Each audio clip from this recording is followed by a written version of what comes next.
இதுதான் மியூட்மா பேனர் போட்டுட்டு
நம்ம 2 பேர் மட்டும் தான் இருக்கோம்.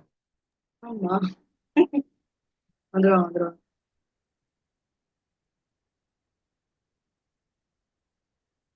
நல்லா இருக்கு பேனர் ரொம்ப இருக்கு. அந்த ப்ளூ கலர் பாக்குறதுக்கு கலர் இருக்கு. இப்போ என்னால ஸ்கிரீன் ஷேர் பண்ணா போஸ்ட் பண்றது கஷ்டமா, நான் அவ்வளோ ஹோஸ்ட் பண்ணிடுவேன் ஆக்சுவலா.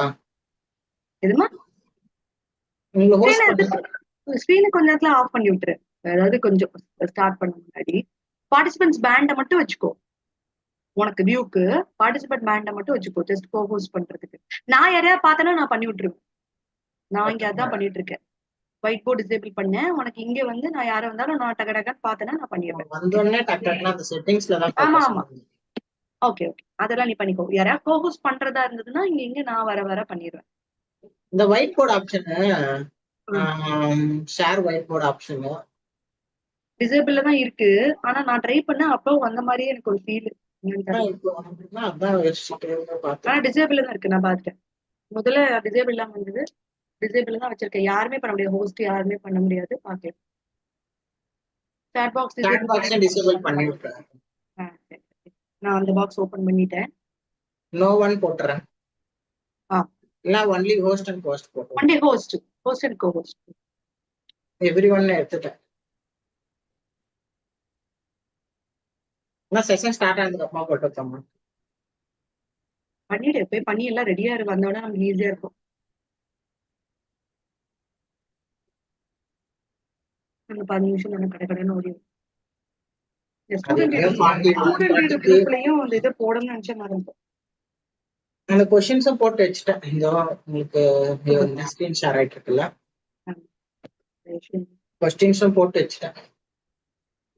நீங்க உங்க சைட்ல இருந்து அந்த இது மட்டும் ஆஸ்க் பால்ஸ் மட்டும் ஓபன் பண்ணி வச்சுக்கோங்க. மானிட்டர் பண்ணிட்டு வந்ததுன்னா நான் எடுத்து போட்டுருவேன்.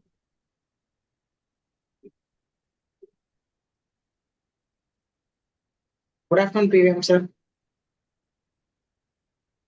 Good afternoon sir.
Good afternoon, Mr. Shivkumar, sir. Very good afternoon. Sir, can we have a check on PPT, sir? Yes, 1 minute. Very good afternoon, sir. Very good afternoon, madam. Yeah.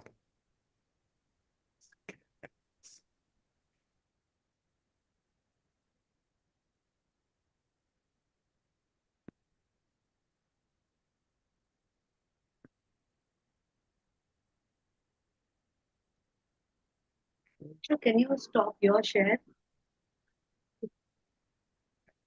Is my screen visible? Are you seeing it in full screen or?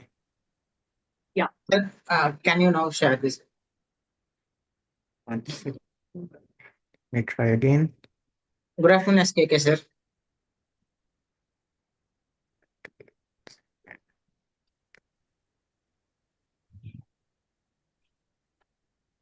Yes, sir. The screen is visible. Just 1 The minute. entire screen is visible. Okay, entire screen. Let me try only the PowerPoint. If it works, then we do it that way. The PowerPoint only works, sir. Okay, now it's on full screen again. Yes, sir. Yeah. Now it's on presentation mode. Yeah. So presentation, the full PowerPoint is full screen, right? That's okay. Yes. Okay. Good. Thank you. Good afternoon, SKK, sir.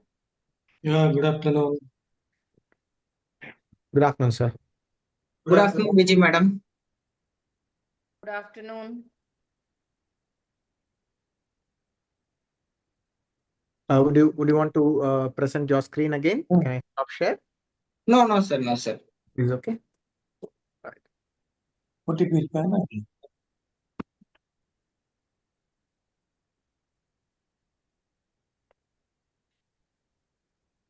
Good afternoon, Shiva. Very good afternoon, sir. Yeah, very happy to see you here. Thank you. Thank you for inviting me. Good afternoon, Shiva. Thank Good you afternoon. for contributing to PALS.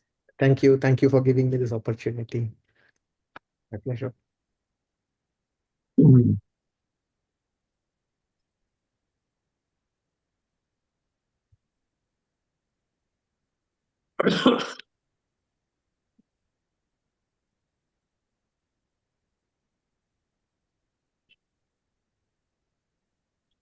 You can hear me, right, Lavana and Yes, you are audible. Is your audible? Yeah.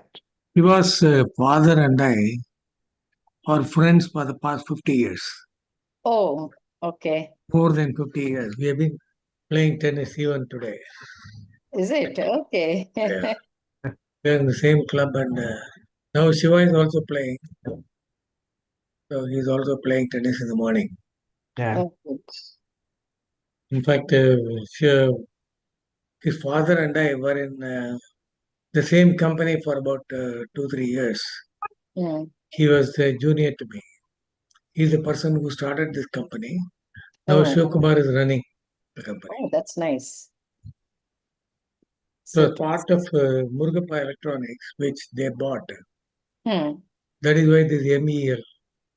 Oh, okay. Okay. MEL comes from Murugappa Electronics Limited. Yeah. Oh. Is it still part of Murugappa Group? No, We are an independent company now. In fact, we are an independent company for the last 30 years now. We used to be part of the group. Okay. It's nice to see sons taking over father's initiative. Even my son has taken on my husband's initiative. Oh, It that's doesn't happen to all the fathers. succession is quite difficult. Yes, yes, yes. So Shivkumar, sir, and Vijay ma'am and others, we are streaming in YouTube also. All right. Sure.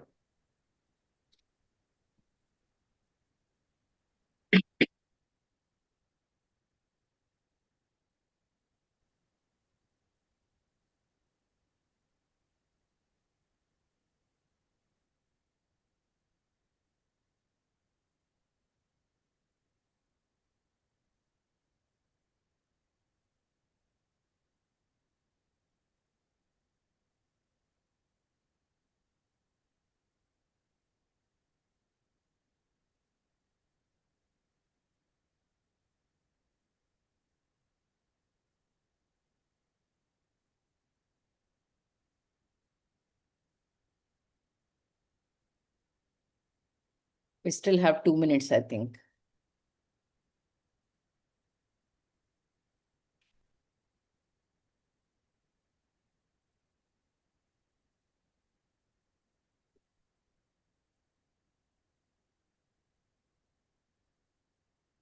Where is your office, Shiva sir? Yeah, we are in Perungudi. Oh, Perungudi. Okay.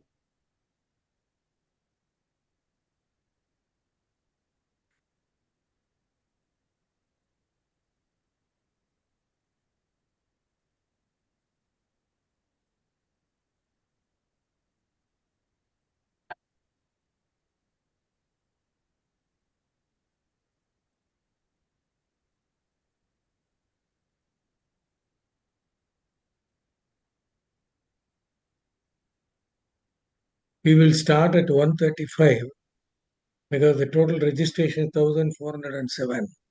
It is crossing 100 only now.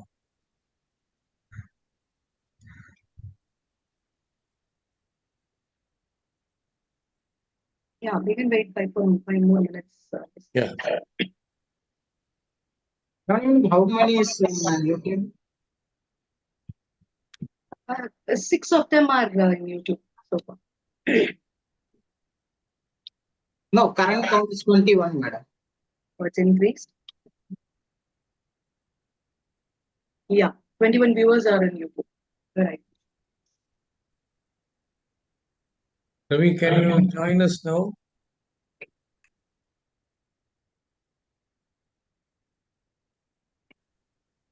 No, sir. Ravi Madam has not joined. He's talking over the phone.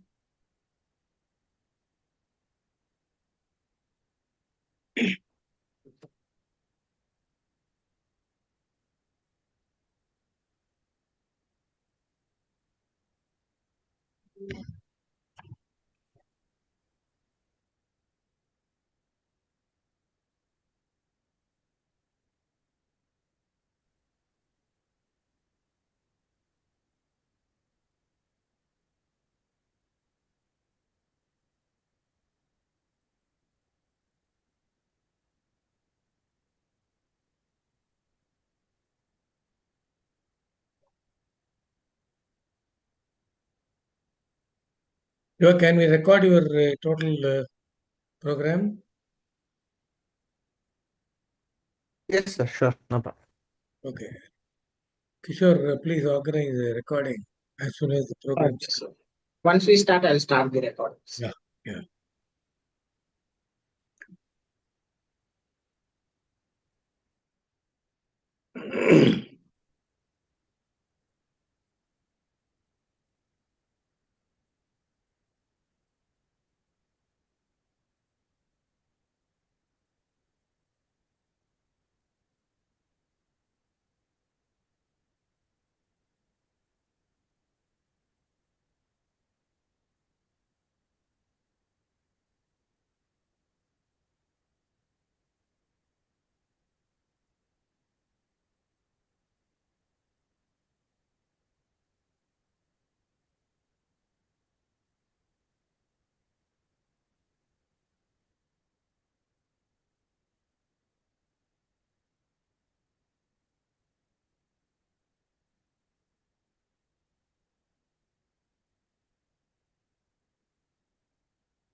I'll give some PMO instruction for 2 minutes and I will ask Vijay Madam to give the introduction of PALS. Yeah.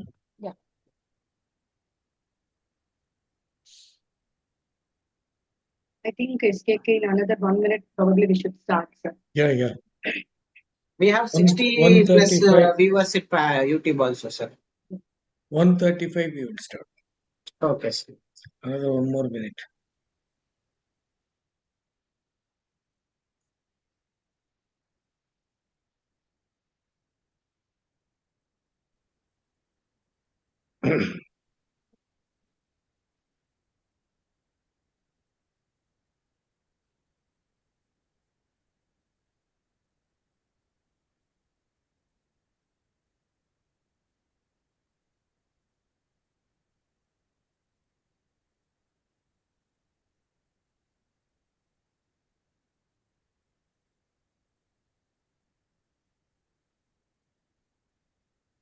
Okay.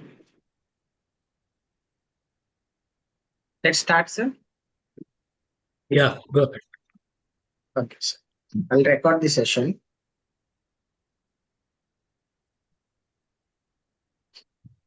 Good afternoon, all. Welcome to the PALS special lecture on the robotic edge, innovation, automation, and the future of manufacturing.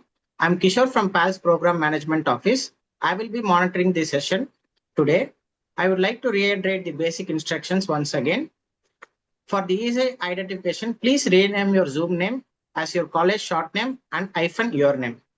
Participants will be stay muted and allowed to unmute only during the question and answer session. Chat box usage is restricted. You can message the host or co-host. We will enable it only on the need basis. During the session, if you have any question to be asked to the speaker, please write to askpalspmo@gmail.com.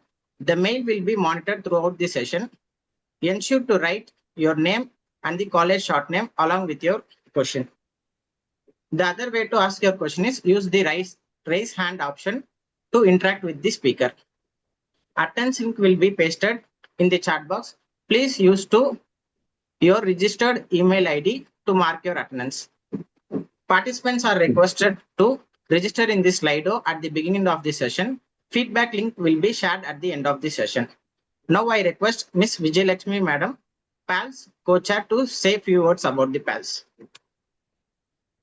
Good afternoon. I'm extremely happy to flag off the very first program of PALS for this edition of 2025-26.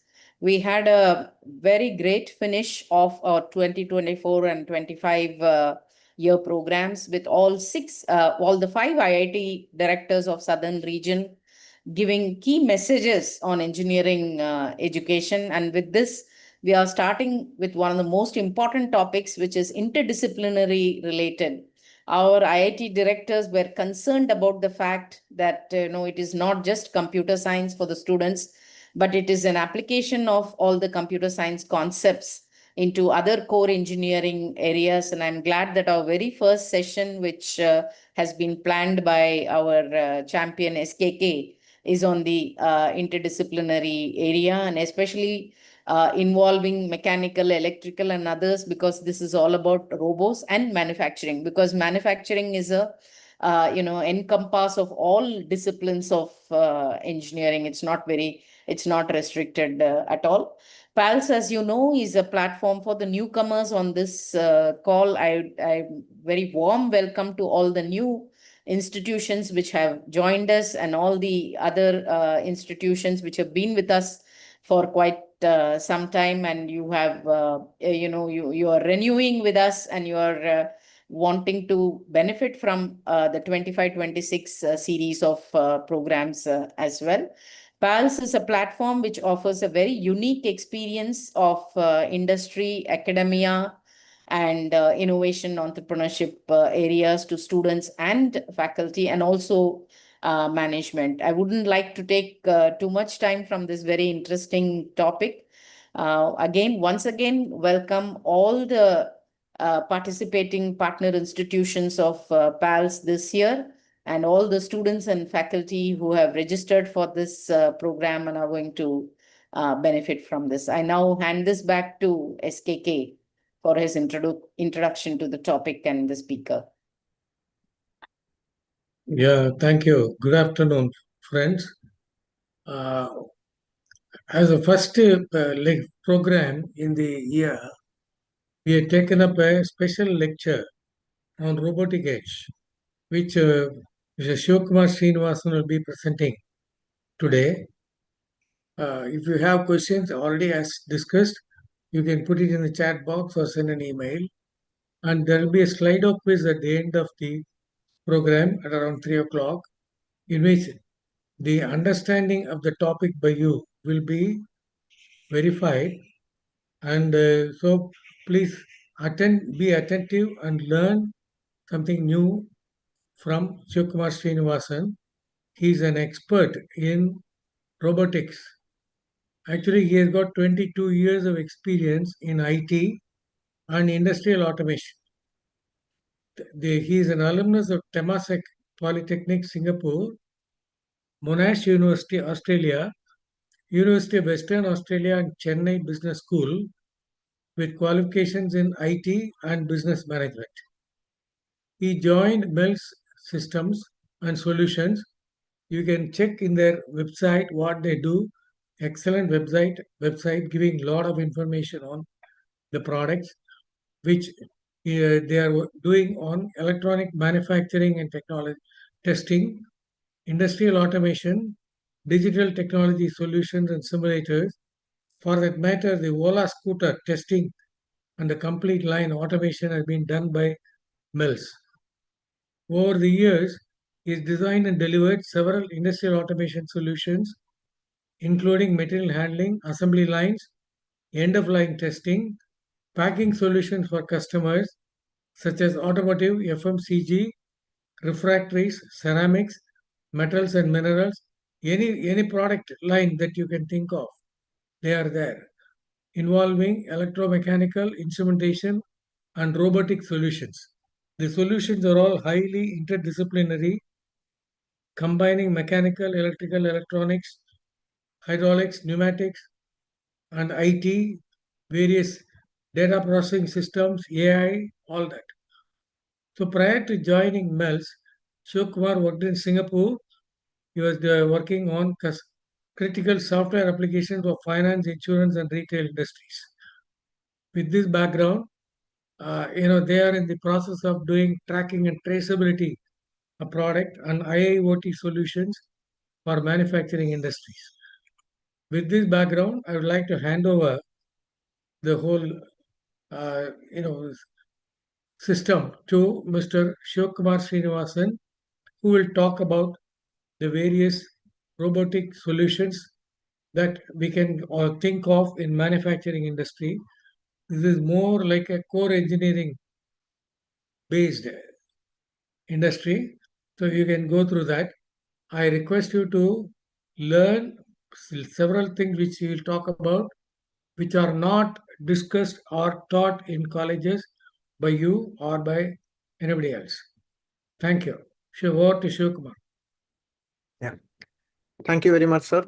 Thank you for the introduction. And I would like to start by thanking PALS organization to give me this opportunity. It's also wonderful to see a lot of participants who joined this session, registered and joined, quite a good attendance. And I hope I can do justice to it. I'll just take about 10 seconds to introduce Mel so you can get a feel of where I come from and the relationship that I have to robotics. So we are an engineering and technology solutions company. We are based out of Chennai in Perungudi, and we have offices all across the country. And we are a 30-year-old organization working across multiple sectors, be it electronics, in the factory automation, in the digital transformation space, and in simulators. Okay, and that's what qualifies me to talk in this session today.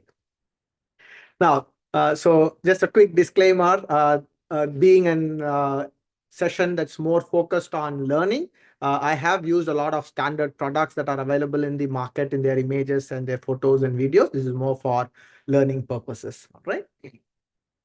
Now, so today, the next, let's say, an hour and 20 minutes that we have, I'm going to run through what we look at more as automation and robotics that you look at in a factory environment. Now, there will be a little bit of theory that we will cover, but I think what's more important is to see practically how they are being used in the manufacturing industry today. Now, firstly, when you say factory automation, what comes to your mind, right? So there are different people can perceive factory automation differently depending on what they have experienced or what type of industries they have been to. A very popular one that you can see is a lot of robots that today assembles automotive lines, like the one that you see on the screen. Or you could also have high-end electronic systems, which you have small micro components that you do pick and place. And this is also an automation in a factory. You have the large bottling lines. These could be those that come with different type of juice, liquids, washing material, and so on that gets bottled in high-speed lines. Some of these lines can go up to 20 or 30 bottles per second. And so this is also factory automation. And you have those kind of materials that get bagged in pouches, which are maybe in your FMCG industry or a food and beverage industry. So this is also a type of automation. Now, typically, when we say factory automation, all this comes into line to our ideas. But you also look at what we call as process industries. That could be typically your chemical factories or large, let's say, power generation lines or a nuclear plant. So again, we require slightly different type of automation over here. So we typically call them in the market, we call them as process automation or a discrete automation, right? Some are continuous processes that needs automation, and some of them are discrete in nature, where there is each individual object is identifiable and it runs through a batch process. And you have these kind of warehouses as well. And these warehouses, again, require a lot of automation. Think about the different e-commerce. I think for most of you, you can easily relate it to e-commerce activities where they fulfill close to a few million orders every day. And it's physically impossible for people to employ thousands and thousands of people to go and pick and store these materials. So there are a lot of automation that is being used. Now, so why am I talking about automation when we will have to look at robotics? So if you ask me, I think at any possible activity that we do, right, be it automation or even as an, I would assume almost all of you are connected to some stream of engineering here. I think the fundamental question is always to ask why. Why do something, right? Of course, I think during your course, you learn the how it is done. But I think the why is a very important question you ask, and that helps you address the problem. Now, why automate? This is one of the slides that I normally like to present in almost all my presentations. To start with, why automate? And then I would say they are broadly connected to three main objectives. Okay, one is to reduce resources, right? Any organization to be competitive, they've got to reduce the number of people that they employ, reduce the wastage that they have, reduce the cost that they incur in manufacturing something. Similarly, you also look at improving the efficiency. You would like to increase your output. You want to reduce the time to market. I think today, a lot of people can come up with brilliant ideas, but a winning formula for people is how fast can you get your idea to the market before somebody else gets into that. And of course, you also talk about the flexibility that is required. And the flexibility is in terms of how easily you can customize your solution and do the activity. Now, you also look at better collaboration between yourself and your vendors or your other partners. And you look at the employee wellness. How effectively are we able to make people work without giving them fatigue? Okay. And of course, the last area is the quality.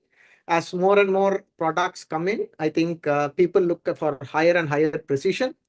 People look for repeatable quality, right? Something that I do the first time and the 100th time or 1,000th time, I'm able to get the same quality. There's no deterioration. And you also look at first pass yield. Okay, so when I do something, the very first output itself is good and usable. And lastly, I think today with more and more compliance requirements, traceability becomes an important. So this is just for you to get a context of what we are looking at when you look at automation. And a lot of what I will be presenting, you would see that it comes back into meeting one of these objectives. Okay. Now, so again, a lot of you might have seen this particular slide that I'm talking about. Again, it's important to understand this as well when you talk about the evolution of the industry.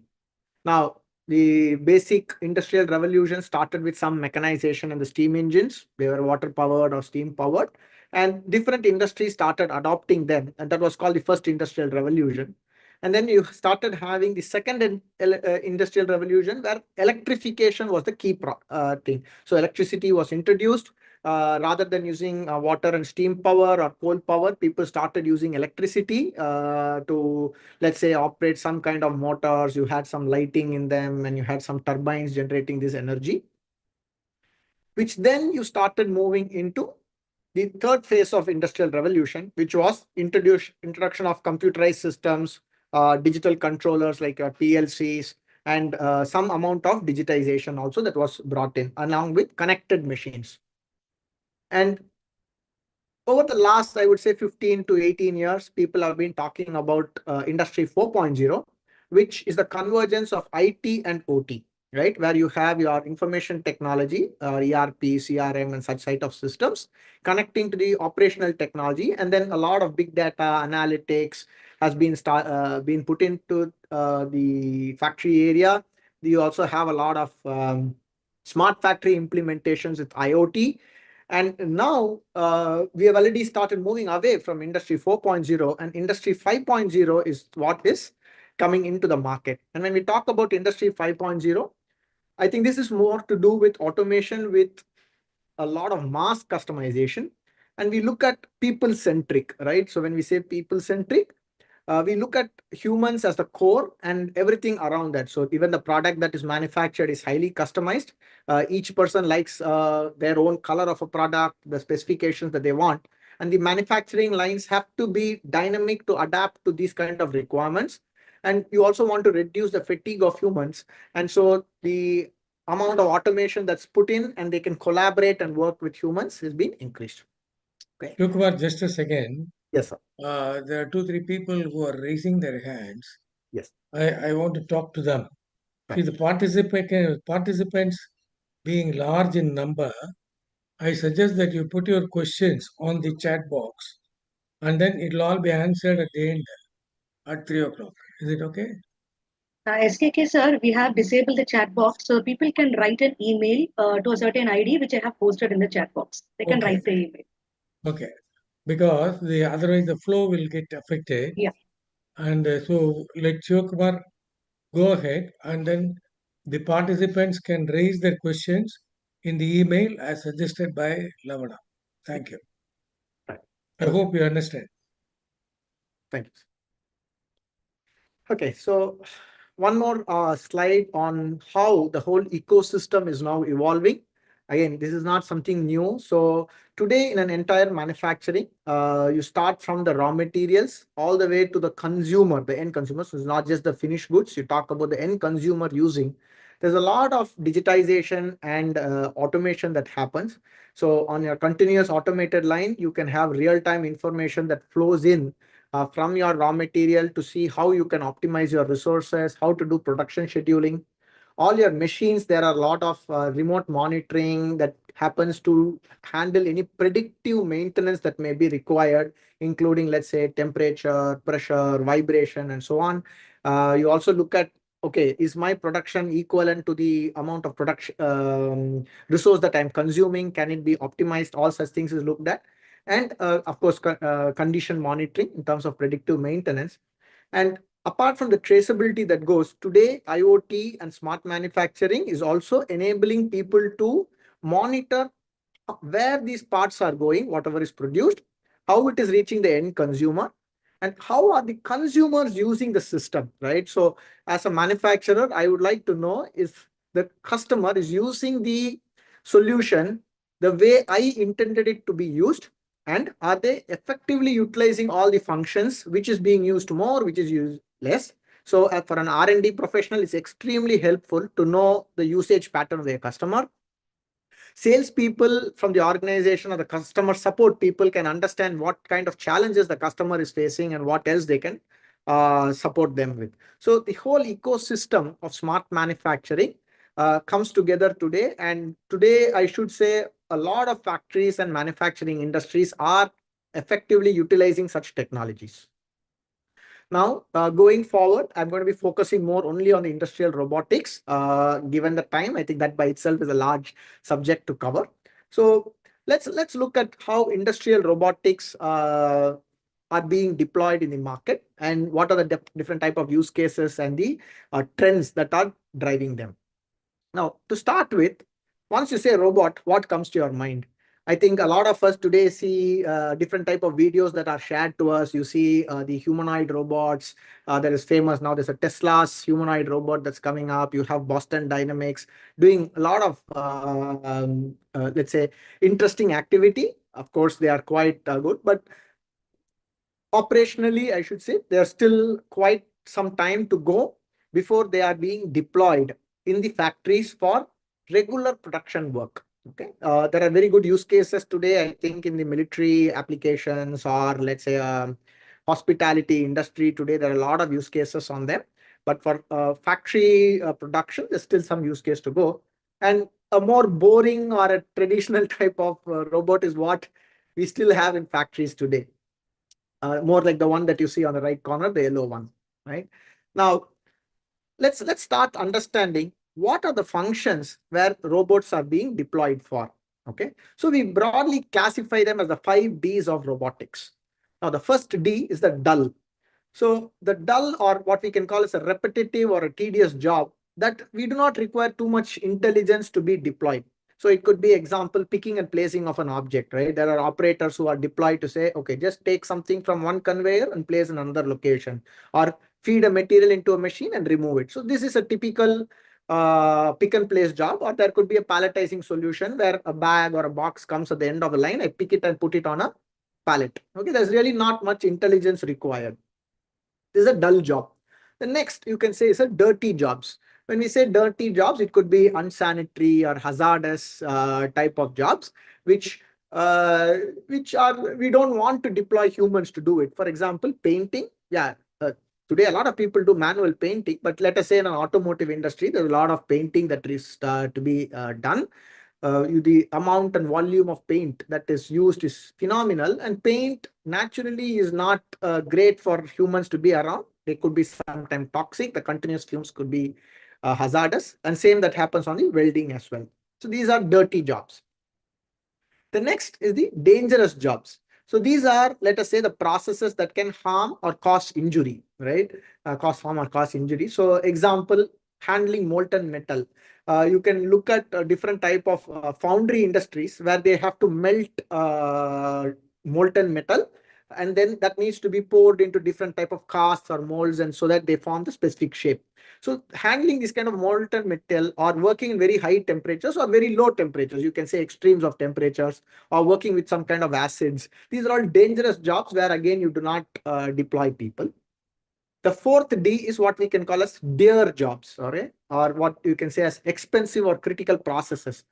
A good example can be inspection. You would want to do an inspection of a product for a quality inspection, and you don't want, see, human eyes are very good. The human hands are extremely dexterous, but the challenge that you face is there's fatigue that sets in, and you do not want a product that does not meet quality expectations go into the market, more so in pharmaceutical type of applications where you need to do inspection. So their jobs are something that you can deploy robots for. And what you can say is difficult jobs, processes that are difficult for humans to perform. Something that you want to have accuracy in microns. While the human hand is very good, you cannot guarantee micron level precision every time. And you can also, let us say you want to climb up a very tall structure and do some activity. So it's all difficult jobs. Even lifting a lot of weight, let us say you need to lift 150 kgs or 200 kgs of weight, it's going to be difficult to do it humanly. So these are all difficult jobs. So these are the 5 Ds of robotics, and normal use cases in a factory where robots are being deployed. So I have a short video, and I request the host to just confirm that the audio can come through in my next slide. This is going to be the next one. So typically the industrial robots, there are 2 types. you have what we call the robotic arms, and then you have the service robots. We'll broadly be covering these two today, right? Today in the market for industry, these are the areas where robotics are being deployed. Yeah.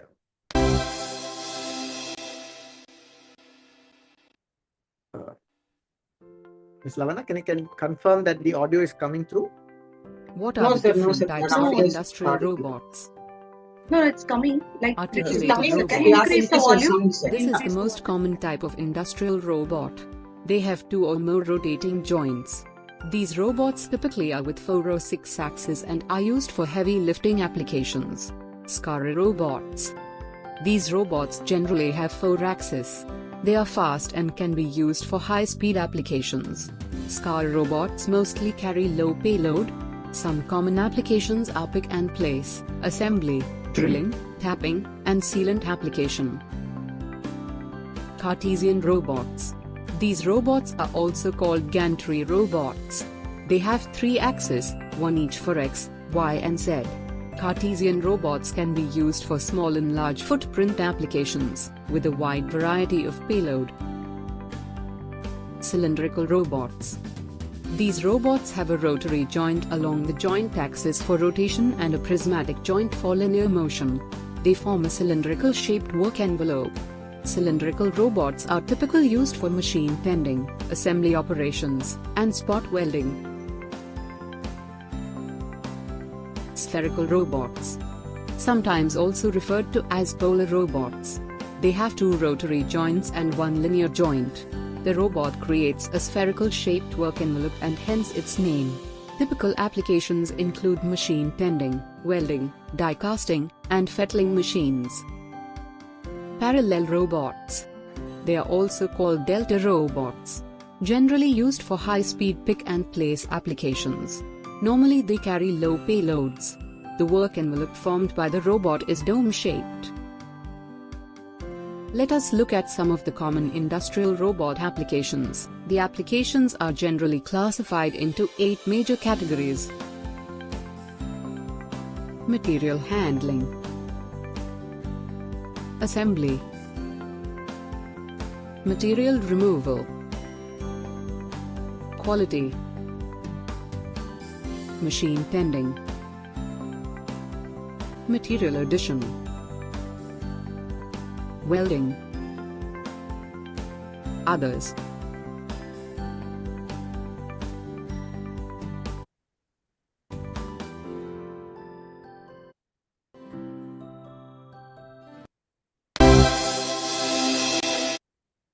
So those are some of the different type of robots that are typically used in the market in a factory environment. So you can see these are some photographs of different industrial brands that have a different type of robots. So you can see right from some robots that handle very, very small parts, all the way to large robots. We will talk about the different applications, how they are being used, and what goes into selection of these robots.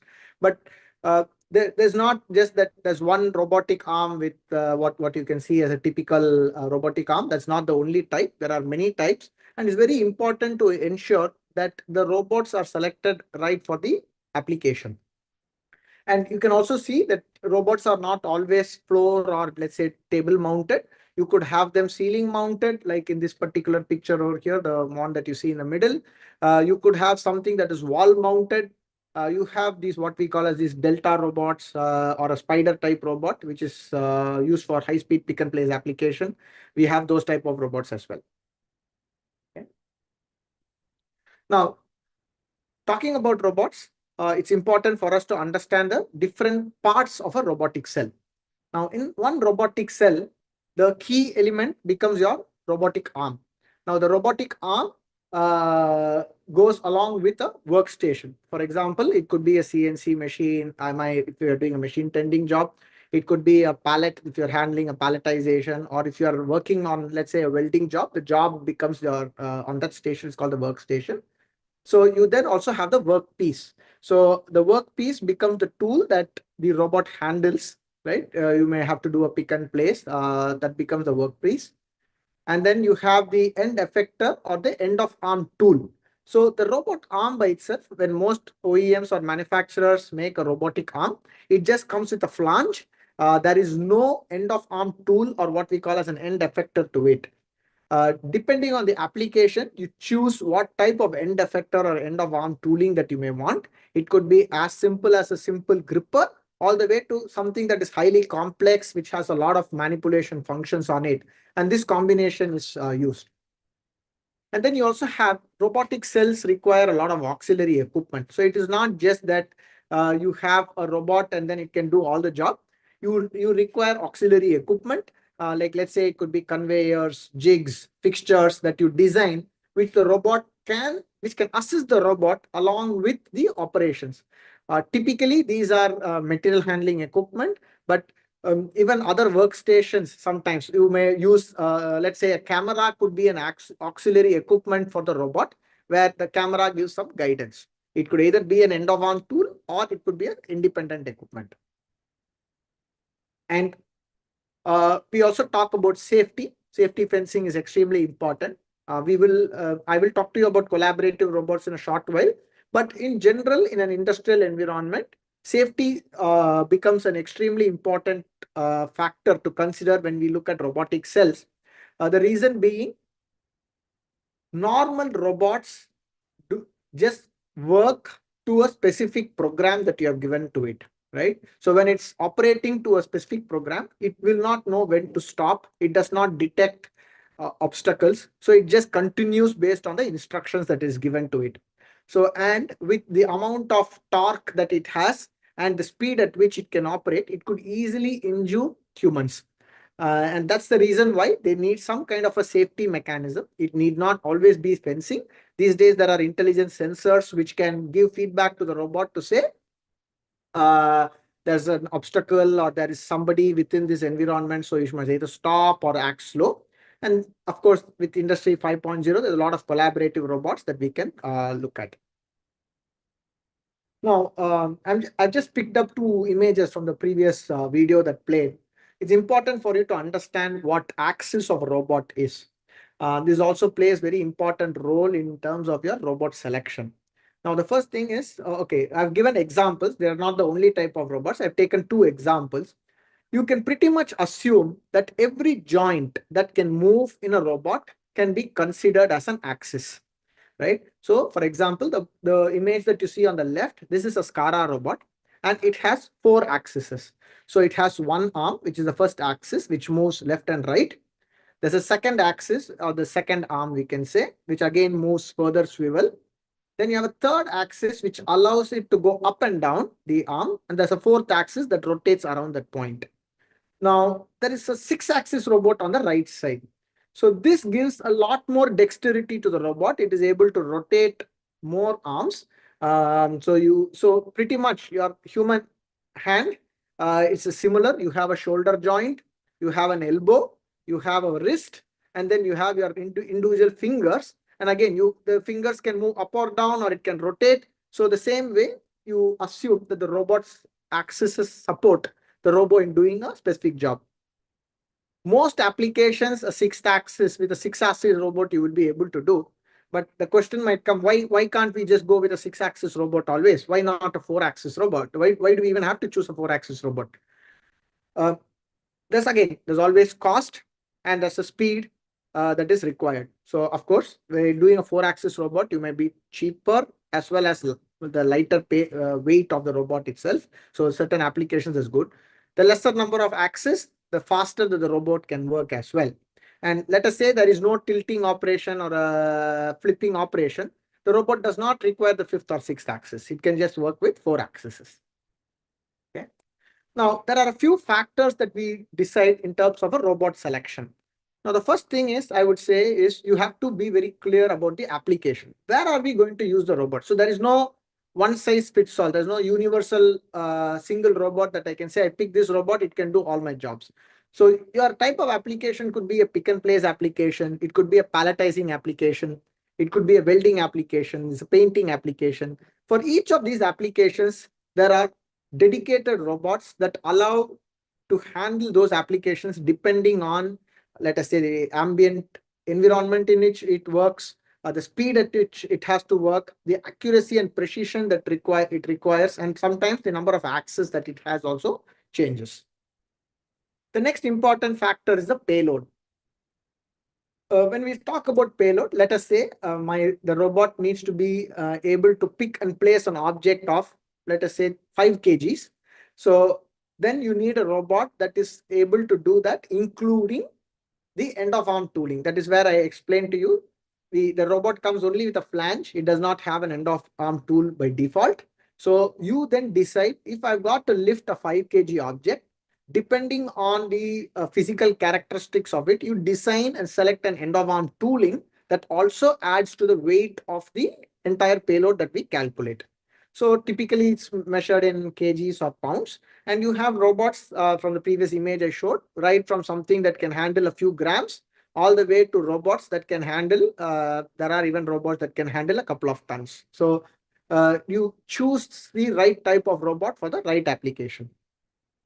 The next is what we call the work area or the reach. So we also interchangeably use the word called work envelope. That's basically, if there's a robot, what's the area in which it has to work? So are there few auxiliary equipment that it has to reach? What's the workstation that it has to reach? How do I handle my objects? There are certain activities that the robot has to do. Do we have enough space for it? So this is what we call as the work area. So you could have robots that can reach only, let us say, 100 or 200 millimeters, all the way to robots that can reach out to a couple of meters. Now, there are also technologies where we could add a 7th axis to a robot by putting the robot on a moving platform, and that enables the robot to reach to a larger work area. We just talked about the number of axes. So we've got to choose the right number of axes for the robot that we want to engage. It's not the same always. The complexity of the robot also increases as per the number of axes, but certain applications may require higher number of axes to perform the job. The next thing is the accuracy. Now, when we talk about accuracy, we talk about both precision and repeatability. Now, what's the difference when we talk about precision and repeatability? Precision is how precise would I like the robot to get to? So, for example, I have an object that I need to place, or I need to, let us say you need to pierce something. Am I looking at 5 micron accuracy, 10 micron accuracy in which the robot is expected to perform a job? Now, the repeatability is, if the robot performs the same job, let's say 10 times, 100 times, 1,000 times, can it repeatedly do the same job again and again at the same accuracy? So if I say if it's going to be plus or minus 0.5 micron, plus or minus 5 microns, is the robot going to be able to repeat the same accuracy again and again? So we talk about precision and repeatability, and depending on your application, it becomes important. So let us say a palletizing application, I need to pick up a box and place it in a location. We are not talking about microns. Plus or minus 1 millimeter is really not going to matter. But you look at surgical applications, you look at precise machined jobs that you look at, or you look at the electronics industry where objects are already in micrometers that you are talking about in microns, you would need to have that type of accuracy and repeatability. And safety becomes a very important factor when considering industrial robots. I just explained how a robot can very easily knock down people. It can make them unconscious, and there have also been quite a number of accidents in factories with robots. So it's very important that we also select the right amount of safety that the robot can handle. Safety both for the operators and the people who work around, and safety for the robot itself. If you are going to deploy a robot in a let us say what we call as an ATEX zone, right? There's an explosive zone. You do not want sparks or any electrical hazard to affect the environment over there. So we need to have specially rated robots for those kind of safety applications. Or let us say in a pharmaceutical application, you may require clean robots. You do not want the bearing oil or any dust to come into the objects that are handled, which may be for pharmaceutical or a food and beverage industry. Now, the other thing which has been quite popular for, let's say, the last 6 to 7 years are collaborative robots. There's still a long way to go in collaborative robots. The there's a lot of adoption. We will talk about some trends and statistics. But collaborative robots are robots that are safe intrinsically. So they have sensors on them. Again, they work on different principles. There are certain robots that work based on the force that it applies. There are some robots which have sensors along the entire body of the robot. So if somebody touches it, it's going to stop. There are also today some collaborative robots that have a sensing shield around it. So even if somebody comes close to it, it can stop. And these can perform collaborative functions. Now, recollect the image that I showed you a little while ago. So you typically have a fence around a robot. And so what happens is you should not have humans standing next to the robot. It is a typical use case in a factory environment. But in a collaborative robot, the collaborative robot can work along with the humans without them having to be away from it. So because it is safe, even if someone touches it, it is just going to stop. So these are good use cases for collaborative robots.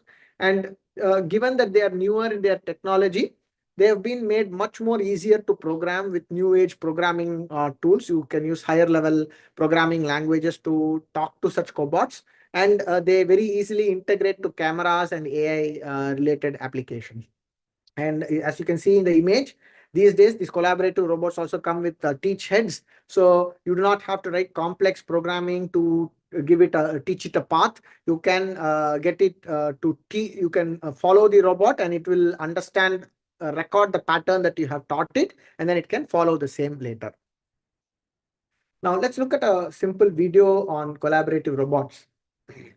This is an example of a brewing application. You can see in this use case that there is no fencing around it, and this the operator is standing just next to the cobot as it performs its job. They're quite dexterous. This is a 6-axis cobot, and it is ceiling mounted. Again, you can see the application. And this spray gun is the end of arm tooling or end effector that we were talking about.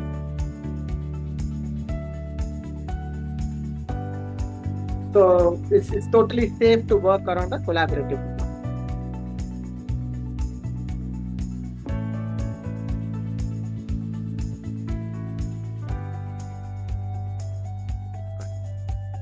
So this is a typical glue dispensing application or a sealant dispensing application that you can use.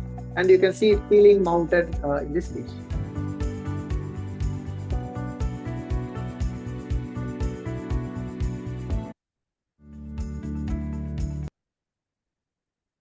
Right. So this is a good example of a collaborative robot. And today, vision cameras have come a very long way. Now, when we talk about vision cameras, I think long ago, vision cameras were used as only for identifying a part is good or not good. Today, vision cameras have an understanding of the three-dimensional space in which it is. And so it can work on this entire three-dimensional space. Sorry, is my screen being shared? Right now, it is not being shared. I think Yeah, you can it just share. stopped. No, it went off. Yeah, 1 second.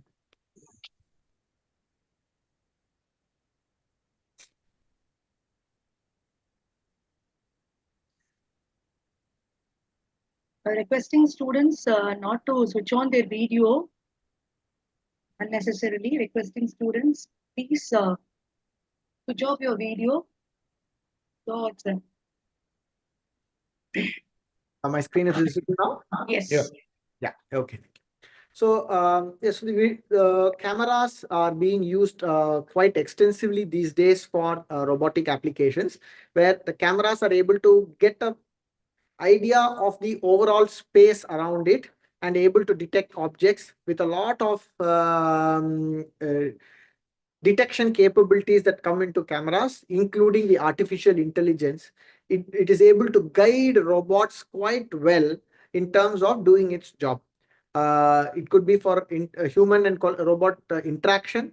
It could be for safety. It can automatically detect dangerous. It could be either detecting humans, or it could also see whether it is reaching some edge of a workpiece, it can do such thing. And of course, it can do quite a bit of localization and mapping within the. So we talk about point clouds. Vision cameras are able to detect an object. So we talked about customization, mass customization being an important topic in Industry 5.0. So when something comes out of a production line, it's not necessary that the first and the next object that are coming to a robot are the same object or the same type. It could keep changing, the patterns, the size, the dimensions can change, and the robots will need to intelligently adapt to the change and perform its job, right? So of course, the human mind is quite phenomenal in being able to understand differences and perform the job accordingly. But as robots evolve, the camera systems and the vision systems are helping the robot extend the use case much better. So let us look at a few videos on that. So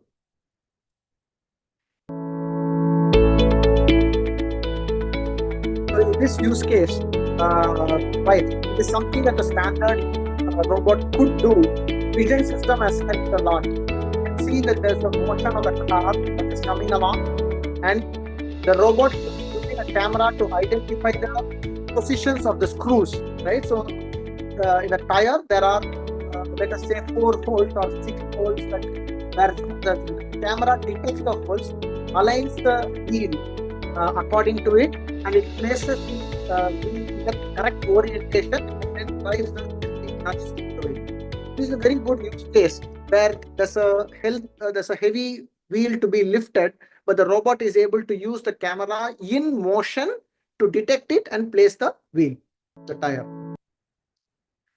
This is another classic use case, and even till about 4 or 5 years ago, this was extremely difficult to do with standard robots.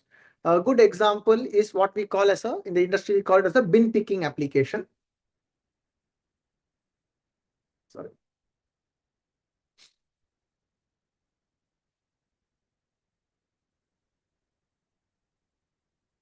Right. So robots find it quite difficult for bin picking. So typically what happens is you have a lot of such objects in a specific bin. The robot will have to understand depth, angle, how it can pick the particular object, because every object has a different orientation. They are not straight, it could be tilted in any orientation. The robot should be able to pick it.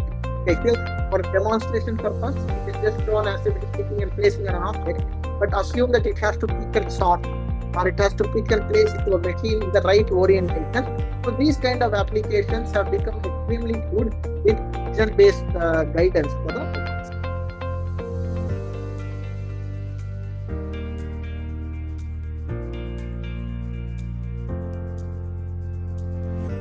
So it's also interesting that some of these objects, it's quite difficult to handle with the different colors. At least there's a color variation, okay? But these are metals and then they reflect light. So it becomes even more challenging for the cameras. But these days, with the AI, it is becoming more and more useful. This is another type of robot that you can see, the Delta or the Spider type robot that we are talking about. And you can see the speed at which it operates, high speed. So here, it uses a camera to detect the different type of chocolate, the shape of the chocolate that needs to be filled in the tray. And you can also see it identifies the orientation, it rotates it the way that is required, and it fills the specific trays again in motion. So the camera provides tracking of the conveyor, it provides tracking of the placing location, the orientation of the object it has to select, and it has to ensure that the right mix of assorted chocolates are placed in each tray. So this is a very good, again, use case of robotics with vision cameras, and which otherwise you have to employ a number of people to deploy such applications. So if we did not have a camera-based system in this case, you can imagine the robot can only do pre-programmed activity. Then you will have to mechanically bring the right orientation of the chocolates, bring them in the right sequence and things like that, which is even more tedious and calls for a lot more automation. In this case, the vision system has enabled in getting this done effectively. Okay, so we talked about the robots. We talked about how vision is helping. Now, one of the activities or the important thing that I was referring was the end of arm tooling. Now, when we look at end of arm tooling or end effectors, as they are called, do not assume they're always for gripping. Gripping is one type of end of arm tooling. In most cases, when you want to pick and place an object or you would like to lift an apart, these are typically grippers. And grippers today, you can get electric grippers or pneumatic driven grippers. There are also suction grippers, which you have vacuum to suck and pick objects, or you have also what we can call as the magnetic grippers. So let us say if your object is magnetically enabled, okay, you can magnetize and lift. It's a metal object. You may be able to use magnetic grippers also to lift them. And these grippers could be with 2 fingers, 3 fingers. 3-finger grippers are more useful when you have to pick up cylindrical objects, you can say, right? Like some kind of a pipe where you want to have a uniform holding across, because 2 fingers holding a pipe, you could always slip. But 3 fingers gives it a very good grip, and they can be made concentric. So the 3 fingers can bring the object to a center and hold it quite well. Again, there are good use cases when you should use 2 fingers, when you should use 3 fingers, and there are also sometimes 4-finger grippers. And today there's also what we call as a multi-finger gripper, where there are just like a human arm, there are grippers which can position the fingers differently every time depending on the object and can pick them up also. And you also have traditional fork grippers, which you can slide a fork under the object and lift it and then place it. So typically very good for palletizing applications and so on. We also use what we call as in the market in the last, let's say, 3-4 years. There are products which we call as soft grippers or gecko grippers, bionic grippers. I have a couple of videos to show you in my upcoming slide, which have taken the ability of robotics a lot more forward. Imagine objects that are not, shape is not even. Every time it could be a different shape. Then these kind of grippers help there even more. Now, before we look at those grippers, we also see, as I said, when you say end of arm tooling, EOAT as we call it, or your end effectors, painting or spraying or grinding, all these are also end effectors. As I told you, the robotic arm has a flange, and on this flange, you will choose the type of end effector that you want, or sometimes also called as a manipulator, the end effector that is required to be able to do the job that you are expecting. So in a painting application, you may have a painting gun, paint or spray gun. In a grinding application or a buffing application, you have a grinding wheel with a grinding motor or a buffing wheel attached to it. So you also have welding, which are the spot or arc welding type of applications, and soldering applications in electronic systems. You also have commonly, you see screw driving, dispensing, torque wrench applications. So just now the video where we saw a robot picking up a wheel and then placing into the car. This is I would say a slightly complex end of arm tooling where it had 3 components to it.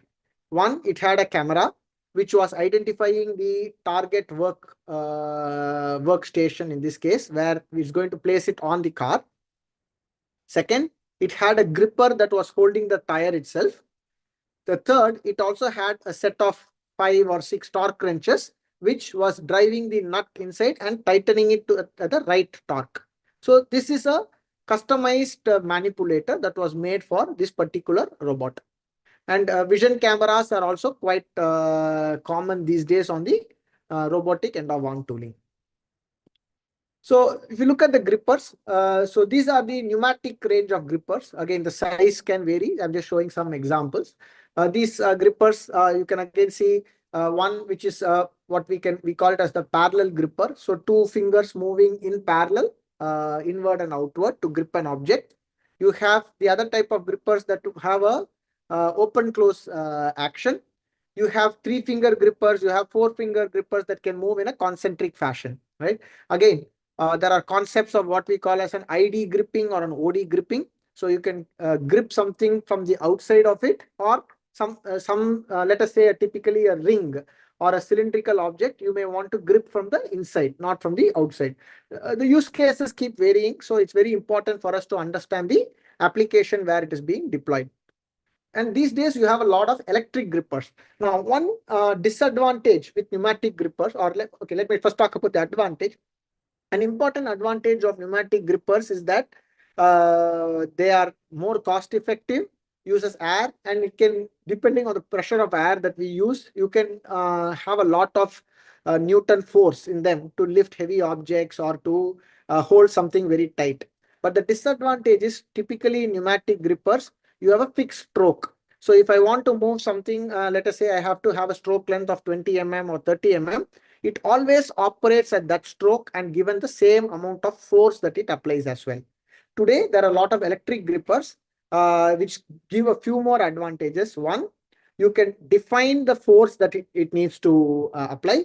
You can define the stroke length. So it need not have a standard stroke length. So you can ask it to lift different type of objects using the same gripper without having to change them. And because it is electricity powered, right, it's electric powered, you don't need an air supply. What that effectively helps is you could have battery operated systems which make the robot itself mobile. You can move it from point A to point B, and it can be on a mounted frame. As long as there's a battery powered electricity, these grippers can operate, which becomes a little more complex if you have to use pneumatic powered grippers, because air supply then has to go along with the robot. And of course, we talked about suction grippers. So typically very good for use cases where you don't have to hold something, rather you can lift them with vacuum. Palletizing applications is extremely common application for vacuum gripping. And even you can use vacuum to lift some packets and bag them and so on. Let's look at example of soft grippers. So here you can see on the left, this type of gripper where the gripper by itself is quite flexible, right? Gripper does not, so the shape of the object doesn't matter. The gripper is able to adapt to the shape. So it doesn't have a fixed stroke length. So they use soft material that bends and adapts to the object that it is picking, but without affecting the shape of the object that it is picking. So it can lift buns, it can lift lettuce, it is able to lift, it can lift an egg, it can lift an food item without, let us say, crumbling the object over there. So this is the big advantage of these kind of soft grippers. And there's the other type of grippers that has come up, which we call as flex-shaped gripper or a gecko type of a gripper. These again are advancements that are coming in the industry.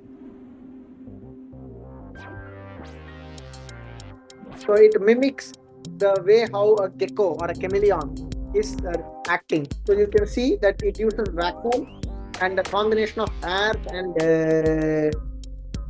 a folding mechanism to be able to lift objects. The same gripper was lifting a glass spectacle, and it is also now lifting 3 metallic balls on it. So you can see that without having to change shape, the same gripper is able to do such activity. Okay, it is also able to lift a cup. So you see the amount of variation it can perform, and it's also able to lift a spoon. Okay, so basically it uses some amount of water inside, and there's a control of the water. And you can see how the same gripper is able to lift a phone, a glass, a key, a nut, or some other object that it is there.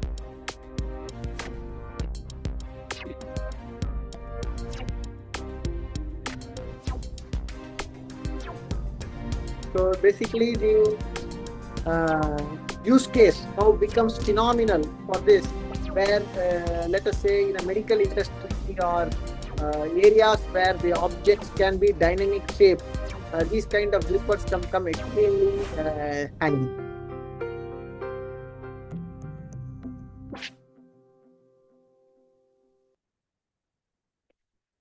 So what we just now looked at is what we call as the industrial robots, which are typically robotic arms, which has robotic cells, and then there are different applications for them as we saw. And the other type of robots are the service robots, which are pretty much your autonomous mobile robots also, as you can call the AMRs, which are moving on a shop floor. Now, we would have typically seen AGVs, automated guided vehicles, in the shop floor. There are different type of AMRs. Now, when we say AMR, autonomous mobile robots, we refer to the moving robots on the shop floor. At the moment in industrial robotics, they don't still consider drones as robots, right? It has still not come to the cut where there are drones being used within a factory environment. Of course, there are drones that are being used in an industrial environment, for example, for inspection applications of chimneys of towers, or drones are being used for some cleaning applications in high-rise areas and so on. Not so much in moving material from point A to point B within a factory, or to do any of the operations that we just saw, the different type of videos and the application examples. However, AMRs are taking a very good use case in factory shop floors. So we have different type of AMRs. You have platform AMRs where you have objects that can be loaded just on a platform. You have a manual loading AMR where people can place something on it and it moves the object from point A to point B. You have something called as a rack and cart lifting AMRs. Again, you bring materials to a person. These are type of AMRs that we can look at. You have platform AMRs for pallets. So a lot of industries use pallets for moving objects from point A to point B or to their racks. These needs to be moved from point A to point B. So there are platform AMRs for specifically for pallets. We have cart pulling AMRs. So let us say there's a trolley and you need an AMR to pull it. You can do that. You have conveyor AMRs which have conveyor rollers on it. So it can go to a point. I'll show a video in the next slide where AMR can go take an object on the conveyor, move it to another point, and then move it outside. You've got mobile picking AMRs. So AMRs which are able to go and pick objects and sort them, as well as today, I talked about collaborative robots earlier, and collaborative robots run on DC voltage. Mostly your industrial robots work on AC. Whereas cobots mostly work on DC voltage, so they can easily be battery powered without requiring an additional inverter on it. So you have a DC the collaborative robot, and as I said, because it can be battery powered, it can be put on an AGV or an AMR and it can move and perform jobs. I have a video for that as well in the coming slide. And typically AMRs today in the market are somewhere sub 1 ton range. So let us say they are able to handle payloads of a few kilograms all the way to most commonly about 250 kgs or 300 kgs up to this range. There are few that can go up to a couple of, let's say 500 kgs or 1 ton.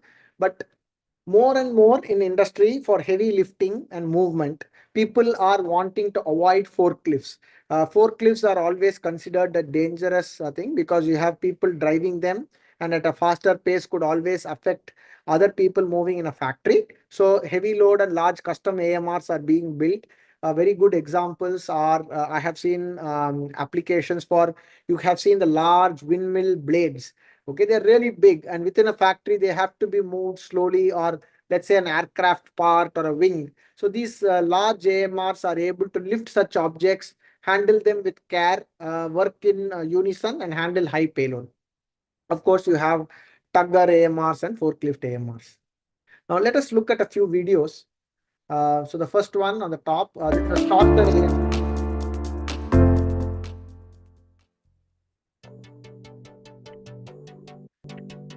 So these are what we call, you can see AMRs are working together as a fleet in this. They are not working alone. They work as a fleet. So depending on the requirement, they go and take the object. So it is not that one AMR will always handle one step.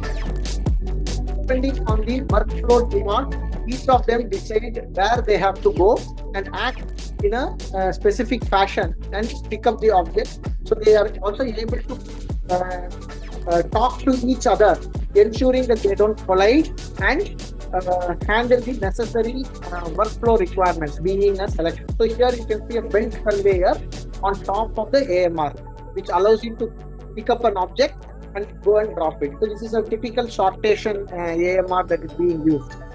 So again, these AMRs are also supported with auxiliary equipment. So they have a lot of sensors, lidar-based sensors, a lot of cameras, barcode scanners, which are scanning and passing such information back to the AMR in terms of how they are supposed to perform their job. A lot of synchronization is required. You can see this type of AMRs. These are what we call as a typical pallet stacker or a forklift type of an AMR. So when there is a call for a specific AMR, the AMR, instead of actually using a forklift, they will drive by itself from station A to station B. It will steal the object and then move to the target location where it has to be placed. So actually, just that you are not using a human to do this activity. And of course, they are designed to be safe. So if there is a person who comes in between, it will stop and it will perform the necessary activities. Now, these forklift type of AMRs not only work on the floor level, they also have the capability to rise like a typical stacker. It can go to a higher storage space, and then also you can also see, because there is no person involved here, required a shorter turn radius, and it is able to do the job a smaller turning radius. And it uses a combination of lidar sensor, uses other proximity sensors and cameras to identify and do the activity. So this is another classic use case of service robot. You can see another type of AMR here, which is for the used a lot in the order fulfillment. So I talked about those rack carrying robots. So there are standard racks. The racks themselves don't have any wheels on them. Platform AMR, which you can see at the bottom, lifts the rack and moves the rack around to different stations for it to get fulfilled, order fulfillment to happen.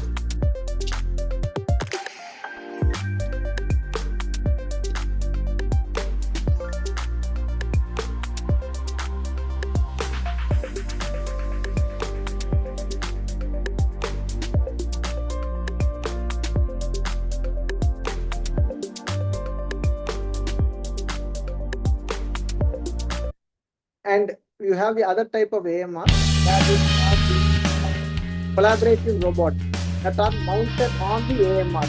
So here, depending on the cycle time that we are talking about for the robot to operate, is able to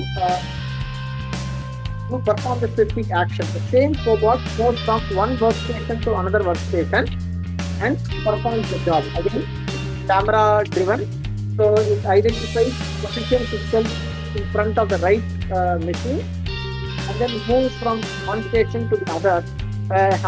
This way it is eliminating a lot of fixed conveyors on the shop floor, making the operation a lot more flexible. So you will realize that at the beginning of my presentation, I talked about manufacturing flexibility being very important these days. And this is a classic use case because the cobot, depending on the workflow, you can say one particular operation has to move in a specific production sequence, and you could have another part that goes in a different production sequence. So the cobot can manage this kind of cobot mounted AMRs can enable this kind of flexible manufacturing where you do not have a fixed flow of a manufacturing process.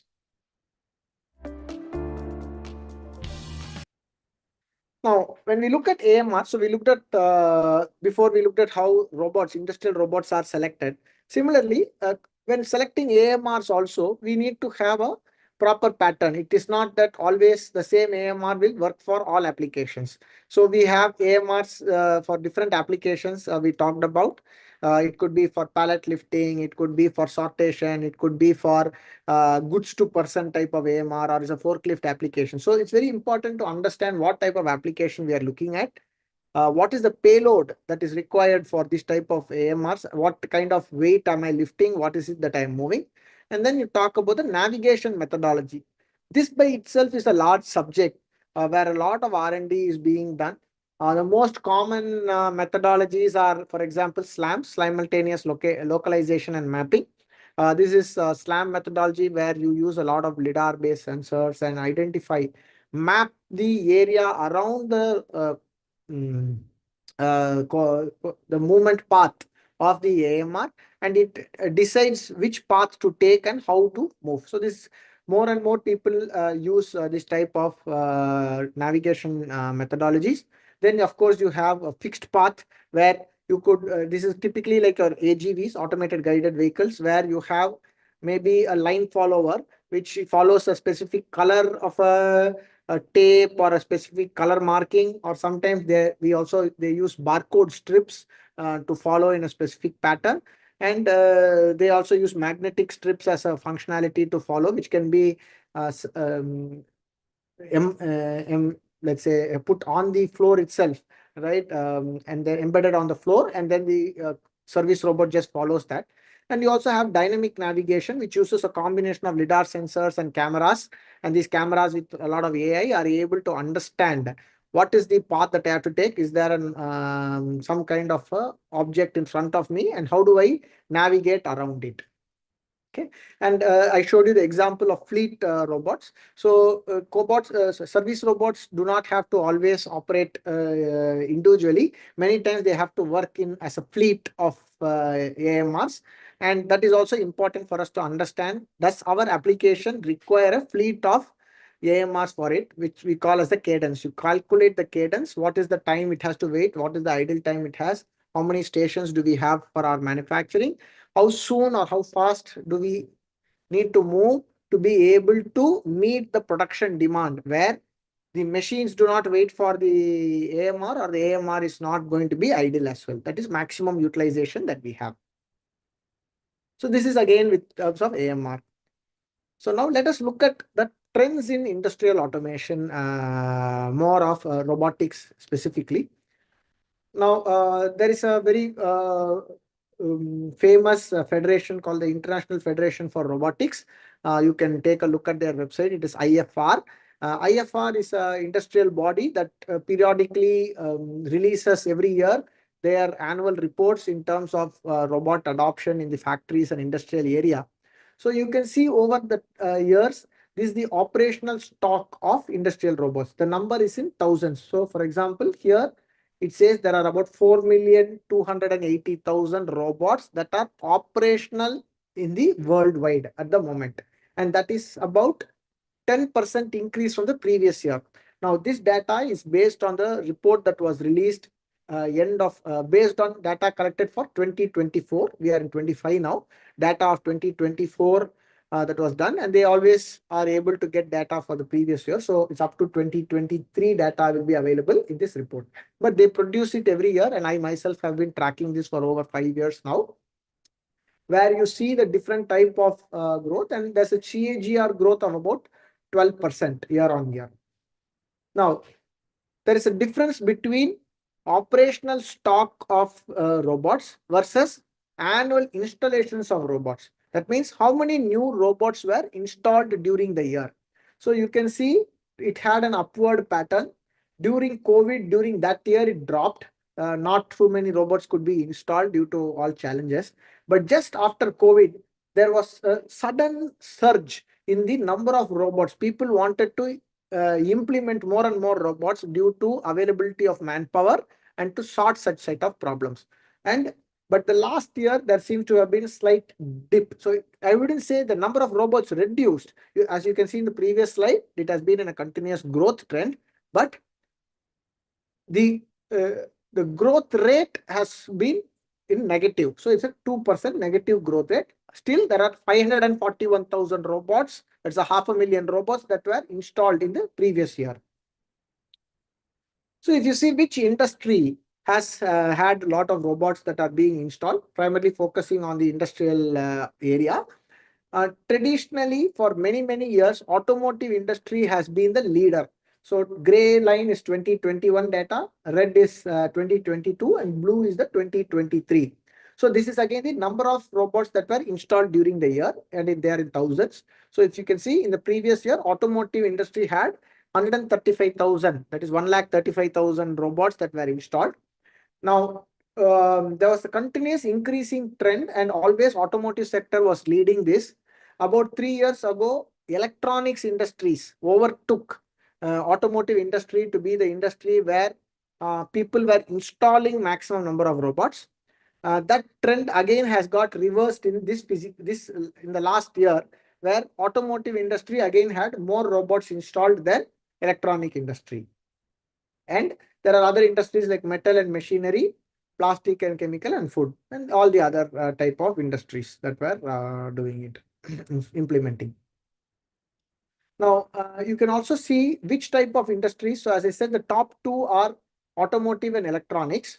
And you can see, while it looks like generally the chart is similar in the electronics industry, and general industry is taking a little more robotics than the automotive.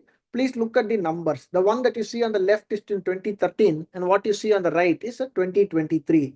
Now, in 2013, you had 46,792 robots. Now there are 188,000 robots that is being installed per year or the previous year. And similarly, the automotive robots, from 69,000 robots that were annually being deployed sometime around in 2013, they are now deploying about 135,000 robots. So the growth rate of these have also been quite phenomenal over the previous 10 years.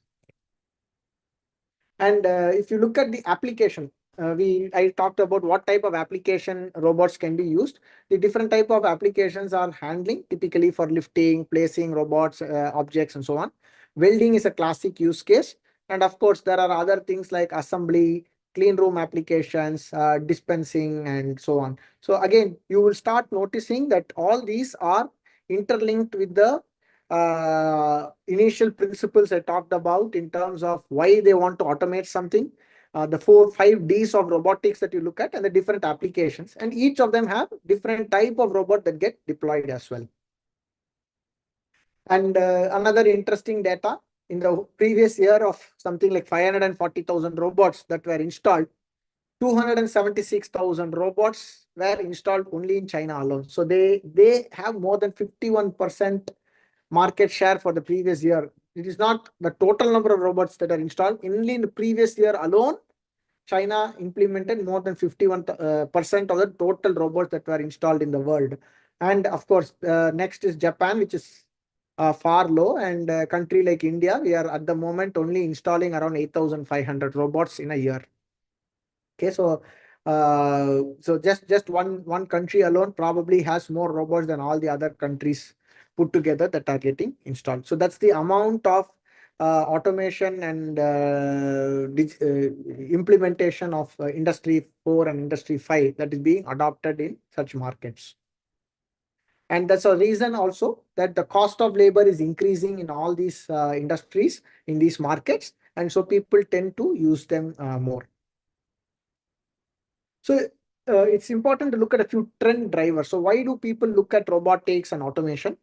One is, we talked about personalized products. Everybody wants something that is unique to them. Today, you look at a lot of these automotive industries where they are, even the paint colors, right? They give you customized colors based on what you want to order. So that is personalized products. When you have cars, you have different fittings that you want. Laptop assembly, you can today just in time order the configuration that you want. So personalized products requires a lot more robotics, a lot more smart factory implementations to be able to do that. Resource availability is becoming a problem, both raw material availability as well as manpower availability. So you need to optimize utilization of resources. People want to go to global markets. People just don't want to remain in their own territories across the globe. Everybody wants to have the global market that they can address. There's a lot of growth in digital technologies that have come up, and leveraging them also has become one of the key trend drivers. Cost competition. So again, given that there is a lot of global market, both companies from India are going overseas and other competitors are coming here. And looking at this as a use case, you can say that there is a lot of competition to keep at a lower cost. So that is also something where people look at implementing this kind of automation robotic solutions there. Now, in the last 1 year, what have been the top 5 global robotic trends? If I have to say, one is AI and machine learning. I think AI is something that you cannot kind of ignore at all by any chance of imagination now. There's a lot of AI and machine learning that is being put into robotics, where robots, of course, apart from the vision-based applications, they learn from the past patterns. They are able to understand the operations in a manufacturing environment and adapt dynamically to changing, evolving requirements. Cobots. So we looked at cobots, and cobots have become more and more friendly now, more dexterous, a lot more connectivity to software. And so there are very good use cases. So when you travel overseas where there's cost of labor becoming higher and higher, you are able to see cobots being used even to in coffee vending machines. So you don't have of course, you had traditional vending machines, but there are cobots being used for food vending, cobots that can do work on a restaurant and so on. So these are applications for cooking. Cooking is a very interesting applications. People are seeing cobots being used. Mobile manipulators, we talked about end effectors or end of arm tools. There are more and more complex and highly dexterous manipulators and end of arm tools that are coming up. And there's also ways how the service robots are there, where the robots are being able to mount on an AMR and move around, giving more and more use cases. So this is another area that people are looking at.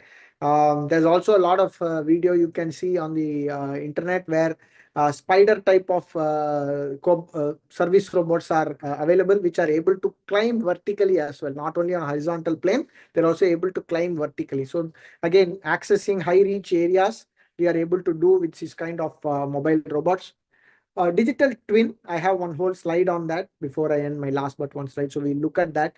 Digital twin where the complete robotic cell and the manufacturing shop floor, people are able to see on a digital fashion that enables them to understand, do a lot of trials first, and then also implement them in the shop floor. And humanoids, I started the presentation with that. Humanoids is something that they are looking at how to engage them in factory shop floors.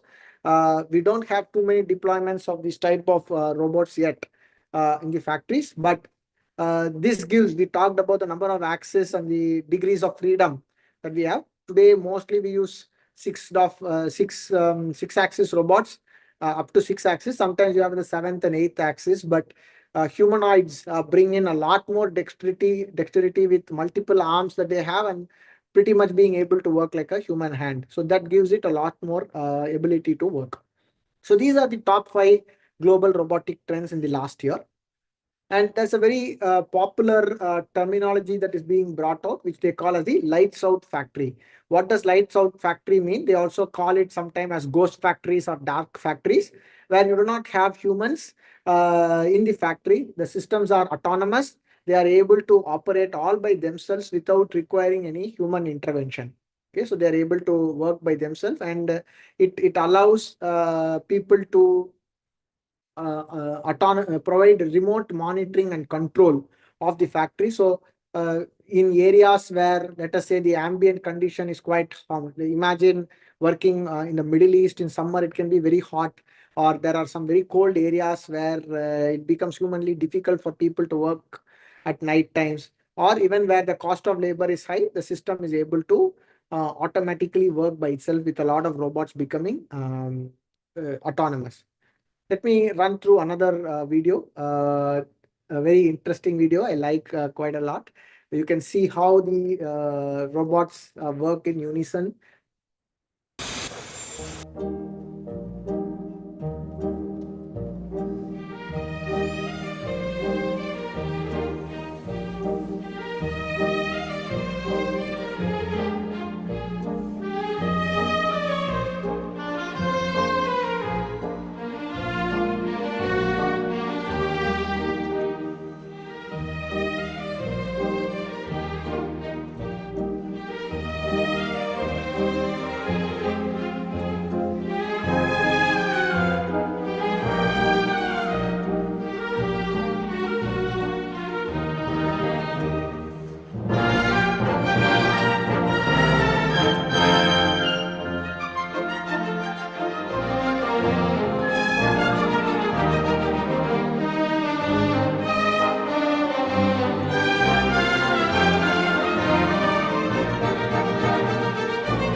very interesting robot. So I think a lot of places today, if you walk into a automotive factory, be it even in Chennai, you have across India, there are a lot of automotive factories that employ quite a number of robots, few thousands of them being employed, and they are pretty much work autonomously to a specific pattern. And with the AI coming in, they do a lot more work. So how can AI transform robotics? Now, when we talk about AI, so I think one is the AI, you are able to analyze large amounts of data in real time. So we talked about cameras as a very good way for robots to sense what's happening. There are also very good sensors that are available, which can give real-time feedback to the robots. And then the robots will be able to understand the new conditions without any reprogramming, including, let us say, typically in a robot programming, we say move from point A to point B in a specific pattern. But with AI, robots can understand these kind of data and automatically adjust by itself without having to do manual programming. They can perform highly complex tasks, of course, quality inspection, either by sensors or cameras. And then we looked at the warehouse logistics. We showed a few different service robots moving dynamically, picking up. So those are again things that we can do. And of course, we can also look at optimizing factory workflow. So there is a very famous article how, again, while I have not visited myself, they talk about Tesla. When the factory was set up, they reduced the number of conveyors than traditional automotive factories. Why?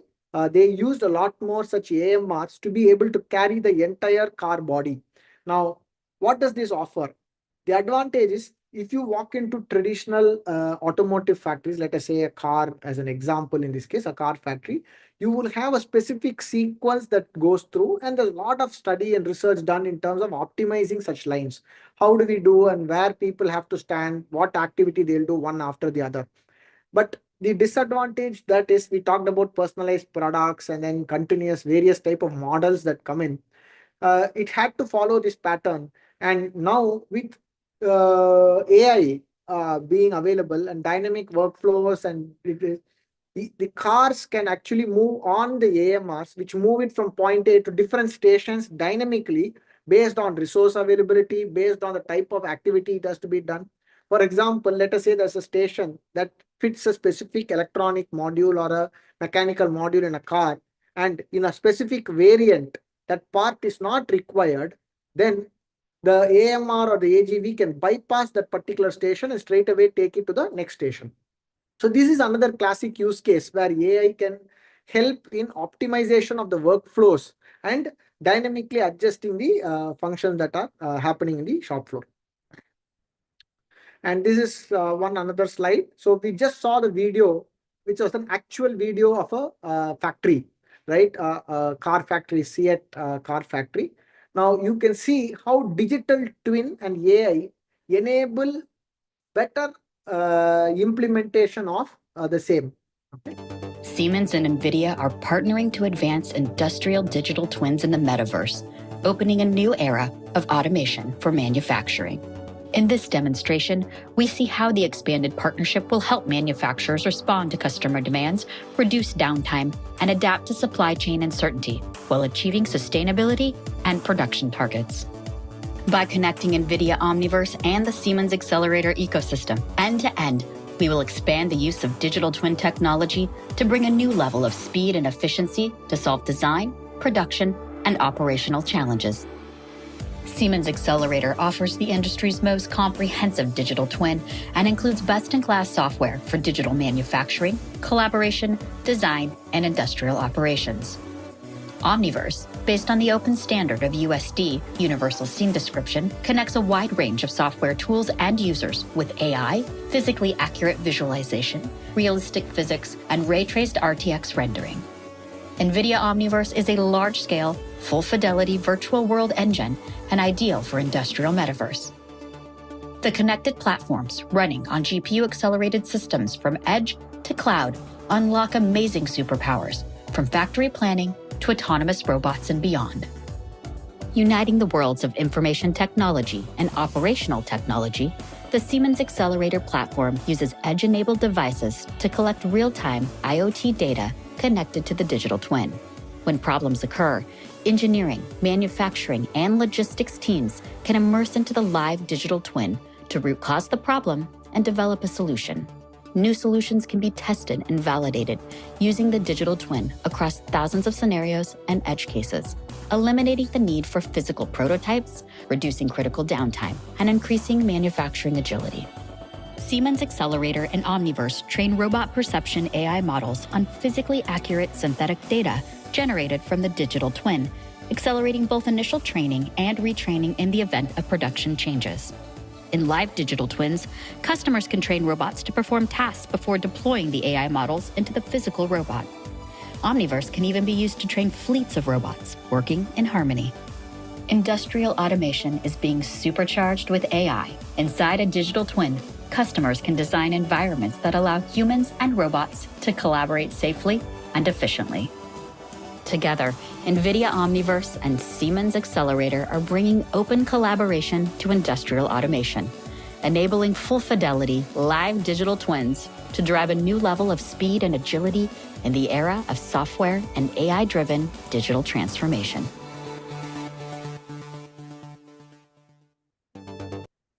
Good. So that brings me to the end of my presentation, and I'll open it out of questions. Yeah, thank you again once again for patiently listening to me and giving this Thank you, opportunity. sir. Back I will to now open the chat box for the questions.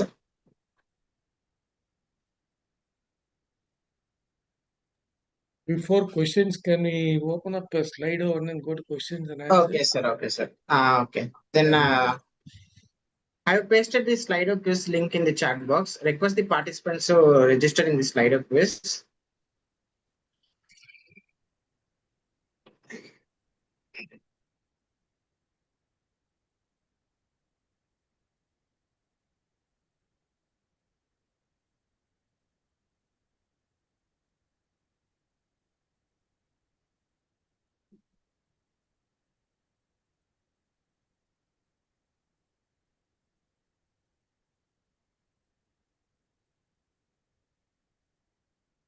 My screen is visible, sir? Yes, Kishore. Okay. Wait for 2 minutes, sir. 379 participants joining for a session. Wait for 2 minutes. Request the participants to join in the Slido quiz. It is a timed quiz. We have 20 seconds for each question. So it is a fast finger first quiz. Who answers the first will get in the leaderboard, and top 5 will be selected.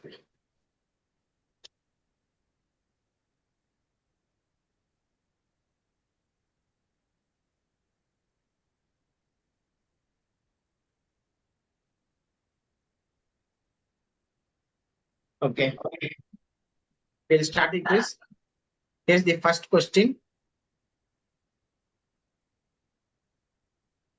It is a timed quiz. We will have 20 seconds for each question. The first question is, what is one of the main reasons for automation in manufacturing?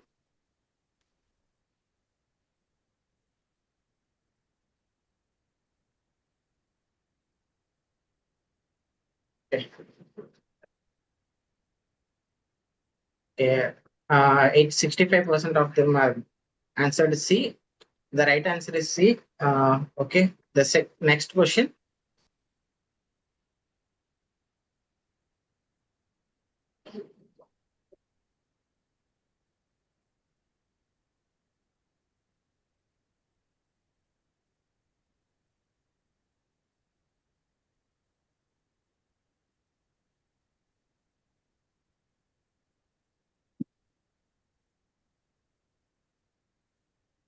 Okay. We'll see the answer. We have more. Okay. 35% of the participants got the right answer. The third question. What does IIoT stands for in robotics?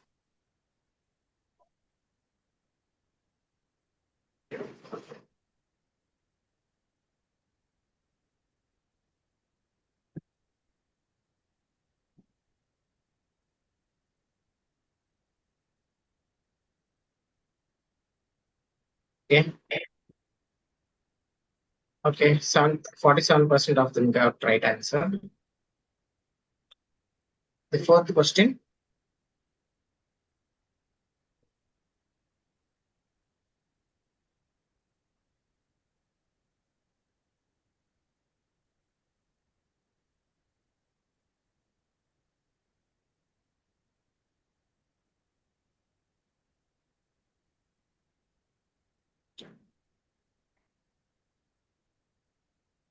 Okay.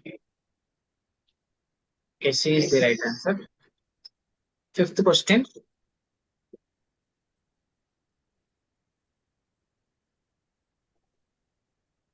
What future allows robots to adjust action based on what they see? After this question, we will have a leaderboard.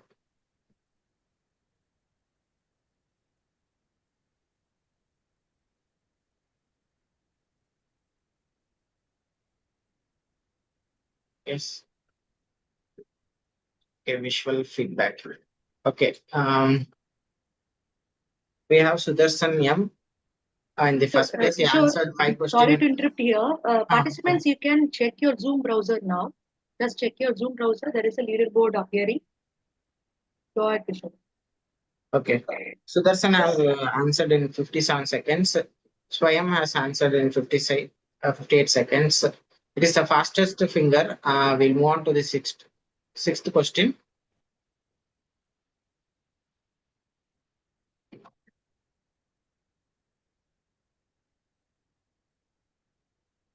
In which area of a factory can automate be implemented?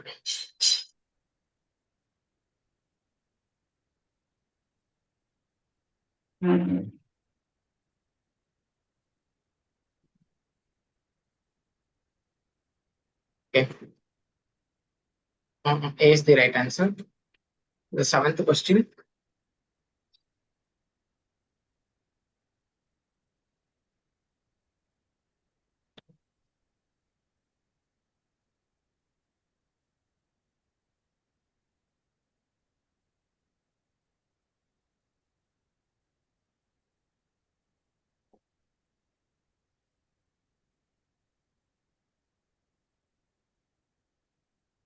Okay.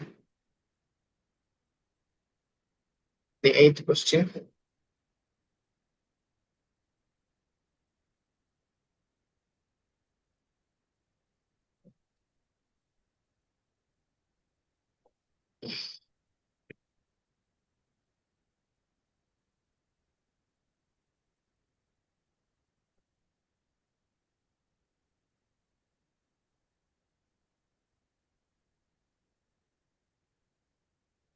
Jet engine is the right answer.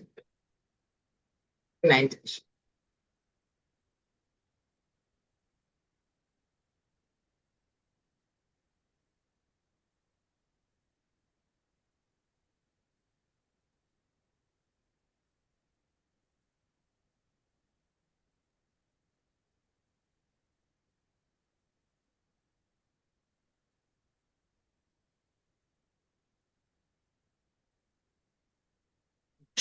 Manufacturing is the okay.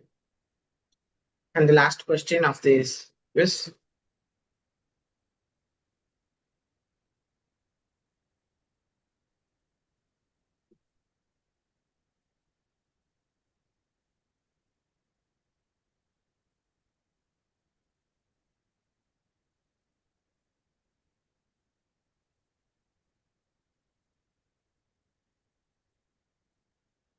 okay. I request participants to come to the Zoom screen. We'll see the leaderboard.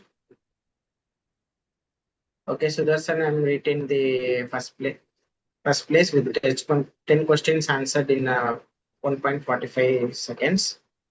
Thank you for participation. Thank you, sir. Yeah, the floor is open for question and answers. I think the participants can ask questions. If you raise the hand, I will also unmute you. The chat By box the is open now. meantime, By the meantime, you can share the question screen, which you have already. Yes, yes. Sir, there are some questions asked during the registration. I'll share them now. Yeah.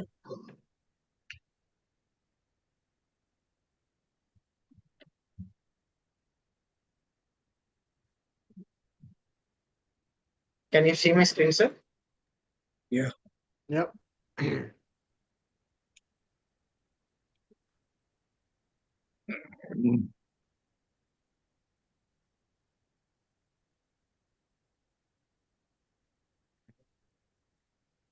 Right. So the first one, does semiconductor industry require a lot of water? And also, does the integration of AI everywhere consumes a lot of water? So if so, then do we have any solution for that? Yeah, I think the answer is yes. At the moment, there's a lot of water requirement. The water is for more of a coolant application at the moment in many cases. So there are some cleaning requirements also in semiconductor with water, but there are special water. You use a DI water for that. Um, I think any industry when it starts during its evolution phase will have more consumption of resources, and over time people, that is a problem statement. Everybody looks at how to improve it, right? It's let us say the very first automotive or a car that had, probably it had very less mileage. Over time they look at resource efficiency. Even like let's say a laptop, I still remember the first time I got a laptop, probably the battery would last only for a couple of minutes, or max is 30 to 40 minutes as the outer limit. Today you have laptops and tablets that last a whole day with batteries. So there's always efficiency that's being built in. So I'm sure there will be someone who will work on a better way of cooling the um, requirement, for example, for AI, and then also probably have more energy efficient methodologies of reducing the heat or the energy consumption over time. So yeah, that's all the answer I have. I don't have any statistics, but I'm sure that's something that will come out. Okay, we have some participants raising their hands, sir. Yeah. You go ahead. Kishore or I have asked you to unmute. Kishore, you can unmute now. Sachin, I have asked also to unmute. Kavya, you can unmute.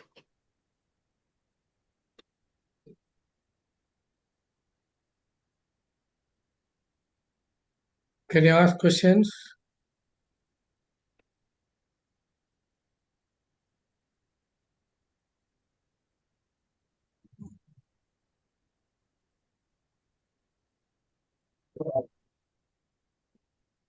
Yeah.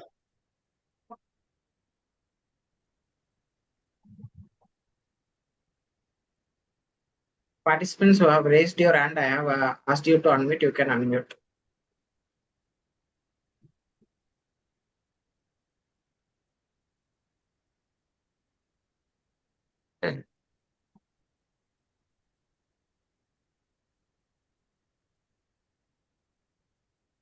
You can also type questions in chat box. There is So a there was a question in the question chat from box. Nambi. Yeah, Nambi, will AI replace the total human real life work, sir? So one of the question from student Nambi. Okay. So I assume the question is probably that in a factory environment. So let me relate to it. Okay. Let us not get into the overall picture of what AI can do long term, but let's say, can it replace uh, work in a factory? I think the answer is it's more supportive. I think you don't look at it as replacement. Any time a technology has come, in fact, a classic example that's always given is when computers were introduced, the banking system, everybody was very worried. Oh, will people lose jobs? Will there be no people to do the work? It's not true that way. The thing is, it has helped. Today, I think you cannot run a bank without a computer. So that's the way. It's not, people have not lost jobs. The type of job that people do and the human intelligence has been moved to a higher plane where I talked about as of now, the 5Ds, those type of jobs, wherever they can be deployed, automation and robotics. And again, AI, when it comes in, the particular applications where it can be used will be a lot more. It will just enable humans to have different type of jobs and support them.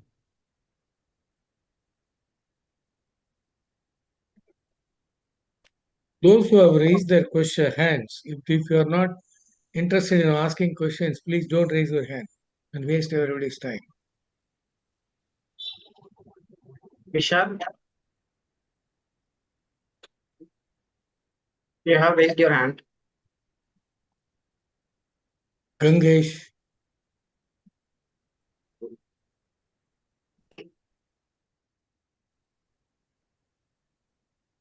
okay.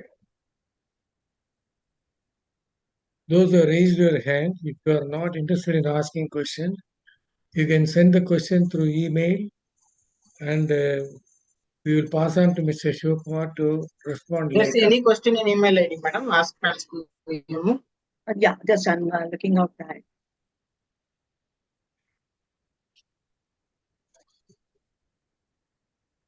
The chat box is also open. You can ask your question in chat box. So there was a question, Shivkumar said. Are there developments in using miniature robots or drones for internal inspection of aerospace components like fuel tanks or ducts? One of the question came in the mail. Yes, that there is very small robots, micro robots are being manufactured. Okay, I think a lot more in aerospace industry. People are looking at drones, but not miniature size that go into the fuel tanks. I don't think, at least I have not come across such use cases. But robotic arms, the dexterity of it with you have robots that today can move like a snake or a snail, right? Like a snake, I could say, like a reptile. So those kind of multiple axis and then those type of robots are there. Typically, they are not classified as industrial robots yet. They have those functions where they are able to move into a plane and then do the inspection. I have not yet seen something that flies into or like a drone that flies into a fuel tank, but there are robots with a few different axes and with camera mounted internally, and then that move into such applications. So they are coming up today. Lot of good use cases. The volumes of such robots are not very high because they're very, very focused applications. The number of aircrafts in the world itself are far less when compared to the number of automobiles on the road. But yeah, there are such use cases coming up. Yes. I would also like to answer this question. Okay. Yes, sir. In IIT Madras Research Park, there is a startup company who is offering robots for cleaning sewage lines Right. on the road. Okay. So the robot enters the sewage line and clears the sewage block and then comes out. So there is a company in the, I don't remember the name of the company, but it's there in IIT Madras Research Park. It's a startup company. So it'll all be made in smaller and smaller sizes. Right. Can you imagine the sewage line maybe around 100 mm or 150 mm diameter. Mm. So it passes through that. Okay. Thank you, SKK and Shiva sir. This was a question from Purani, KCG. Hope you got the answer. Nambi, looks like Nambi want to ask something. Nambi, go ahead, please. Well, Lavana, can I ask a question? Please, Ravi? sir, go ahead. Yes, Ravi, go ahead. Yeah, sorry, I had to, get in rather late, Mr. Shivkumar. It was a wonderful lecture.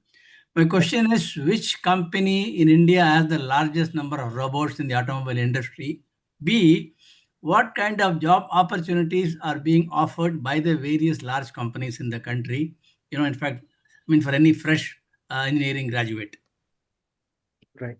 Okay. The first part of the question, sir, I don't have data with me, but for example, I have myself visited Hyundai, I have visited Maruti Suzuki. So I know, for example, the Maruti plant in Manesar, They have, I think, at least 3,000 odd robots running over there. Okay, the Hyundai plant in Chennai also has a lot. So I don't have exact numbers with me, sir, so it's very difficult for me to give you an answer which has the largest robot deployment. But I should say some of these companies have really huge numbers, thousands of robots. So it's enough number that way. Okay, I should also say not only look at automotive companies, there are non-automotive companies, electronic companies and them which have hundreds of robots deployed. So I don't know if the count's gone into a few thousands, because electronics industry, as you saw, has a large implementation. Today, the market in India, the electronic manufacturing market is just booming. So it's quite a lot in that as well. The second part of your question that you said in terms of job opportunities, you're referring very specific to robotics or Yeah, robotics. robotics? Yeah, right. Because today everybody, talks only about IT. So I like to explore what opportunity available in the other areas which are equally interesting or even more interesting and much more, I think, relevant to the, country. Yeah. So in general, I should say, yeah, I wouldn't look only at robotics. Automation as a whole, robotics is one part. There's a phenomenal distance to go. We are. You saw. I showed you one of the slide which talks about where India is in compared to a lot of other developed nations in terms of the robotic deployment per year. In fact, I don't know the last year's data, but till about 2 years ago, a good example is for every 10,000 manpower, right, workmen, countries like Singapore and Korea, South Korea have about 900 odd robots for every 10,000 employees. Whereas in India, we are still only, I think, about 4.7 robots or 7 robots per 10,000 employees. That's our robot density that we have. So given that there is phenomenal amount to go, and we are the most populous nation in the world, with this, there is a lot of opportunity for automation and the robotics being deployed. So robot programmers, people who design tools. So when I talk about robotics, not only always people who install and program it. There are a lot of use cases, and then more complex use cases where there's still problems have not been solved. And over the last 2-3 years, with a lot of development in India, a lot of startups, example like SKK sir just mentioned as well. There are startups coming up with trying to solve complex problems with robotics and these kind of vision-based systems. So I think there's with the growing market demand, increasing costs, I think, and available infrastructure within India, I would say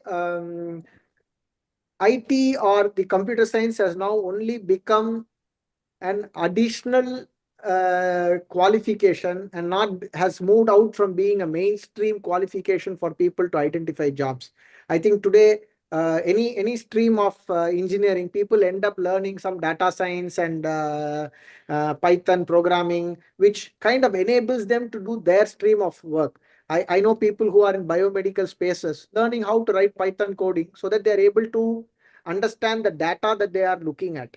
So software or IT and computer science has just become a supporting role, and now mainstream mechatronics, production engineering, robotics courses, these have a lot of scope. And India by itself as a country, I think with all the Atmanirbhar Bharat, we are moving from a service-oriented nation to a lot of manufacturing and domestic manufacturing hub to create that ecosystem. So I feel that there's a lot of opportunity in that area now. Thanks. Thank you, sir. Nambi, do you have any question? You can unmute. Sir, what will be the effect of nanotechnology in the upcoming field of robotics, sir? So very good example can be, okay, I am not sure how much it can work in a factory environment, but let us say in the hospitality industry or medical science, where you deal with really microscopic requirements, right? And here the nanotechnology can help a lot to enable, create miniature robots which are extremely small in size and solve use cases. So somebody else just asked a question of being able to do inspection inside a fuel tank, right? This is a small area that you might want to go and look into. Okay, so the nanotechnology can help.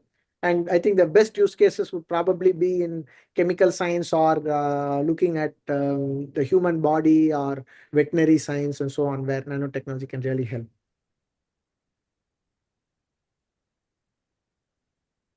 Pragdish from REC. Pragdish, you have raised your hand. Vinay Kumar. Sorry. No, leave it at that. There is a question Hello, here. sir. How do you Vinay envision? Kumar is want to ask the question, sir. Vinay Kumar. Hello, sir. This is Vinay from Gopalat Engineering College, sir. Sir, how this robotics is different from industrial IIoT? Okay, so I think when you talk about industrial robotics, we typically refer to it including an electromechanical system, right? IIoT is more maybe electronics and the software in it. It's a lot connected with the sensors or the control systems that it handles. Normally does not have any electromechanical component in it. Whereas in a robot, you have some kind of electromechanical component, be a robotic arm or it's a service robot that moves around, carries something. So there is a application that it does.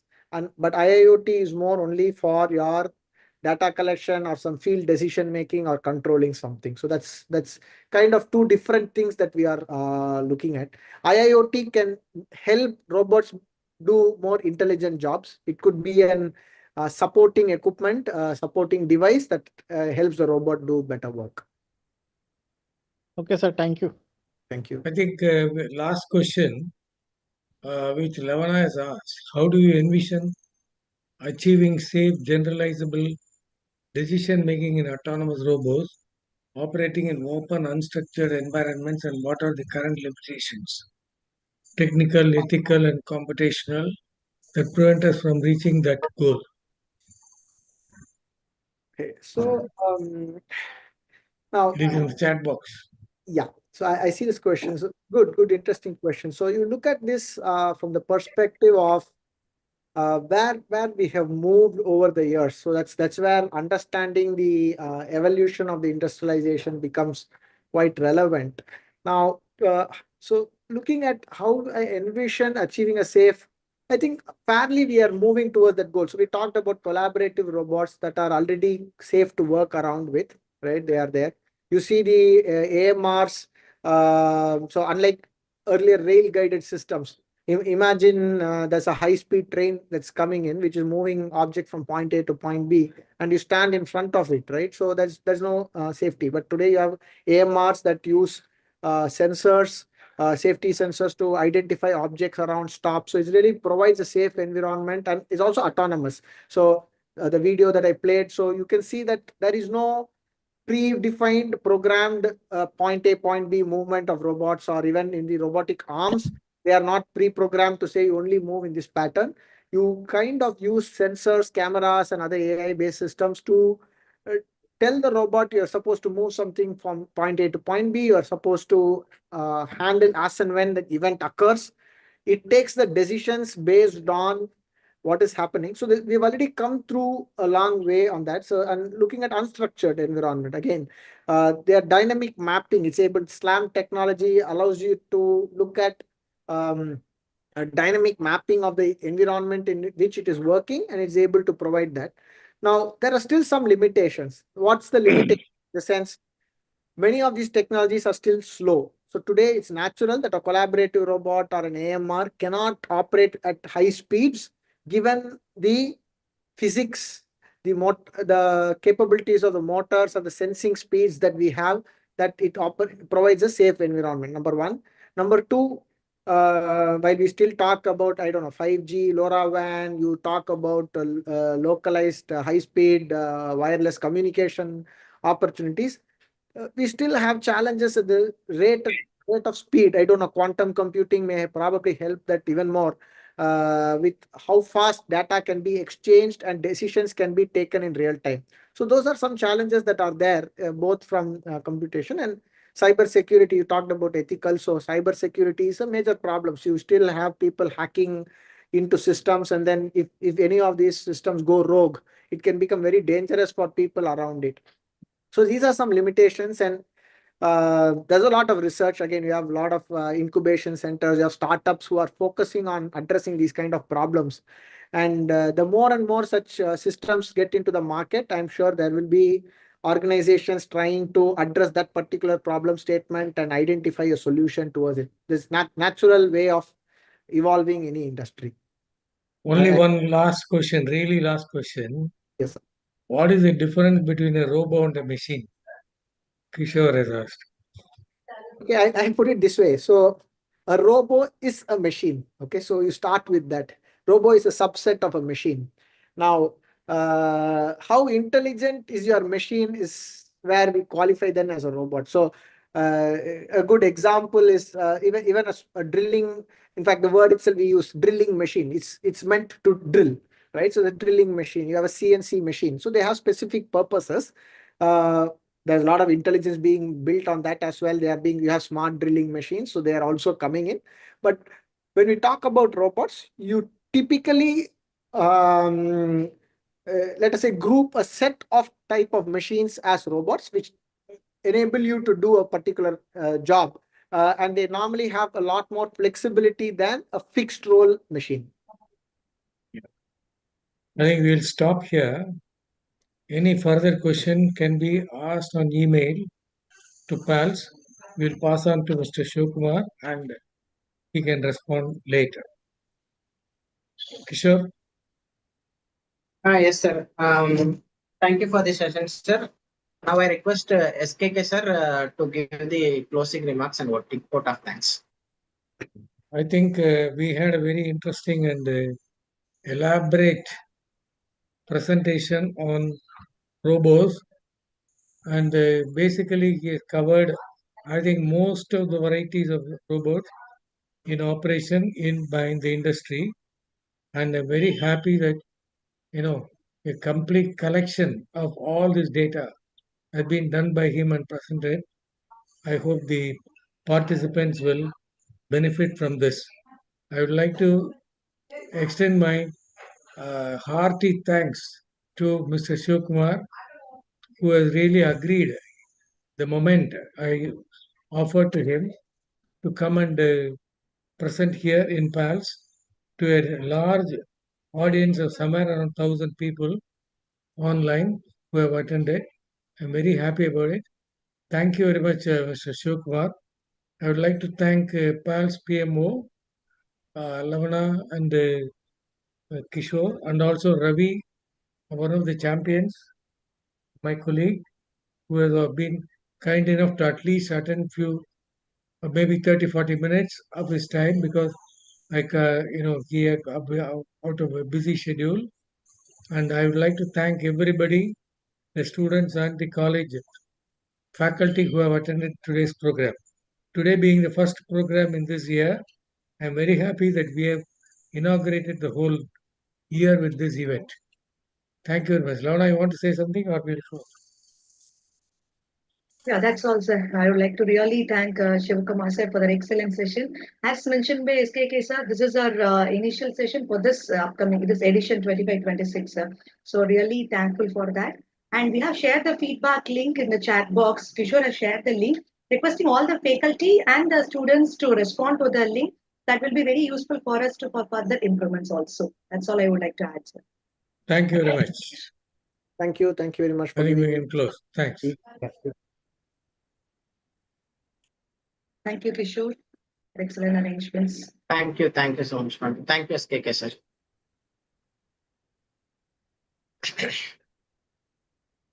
You can start the YouTube streaming also, Kishore. Yes. As a gentle reminder, please spend few minutes to share your valuable feedback. Link has been shared in the chat box.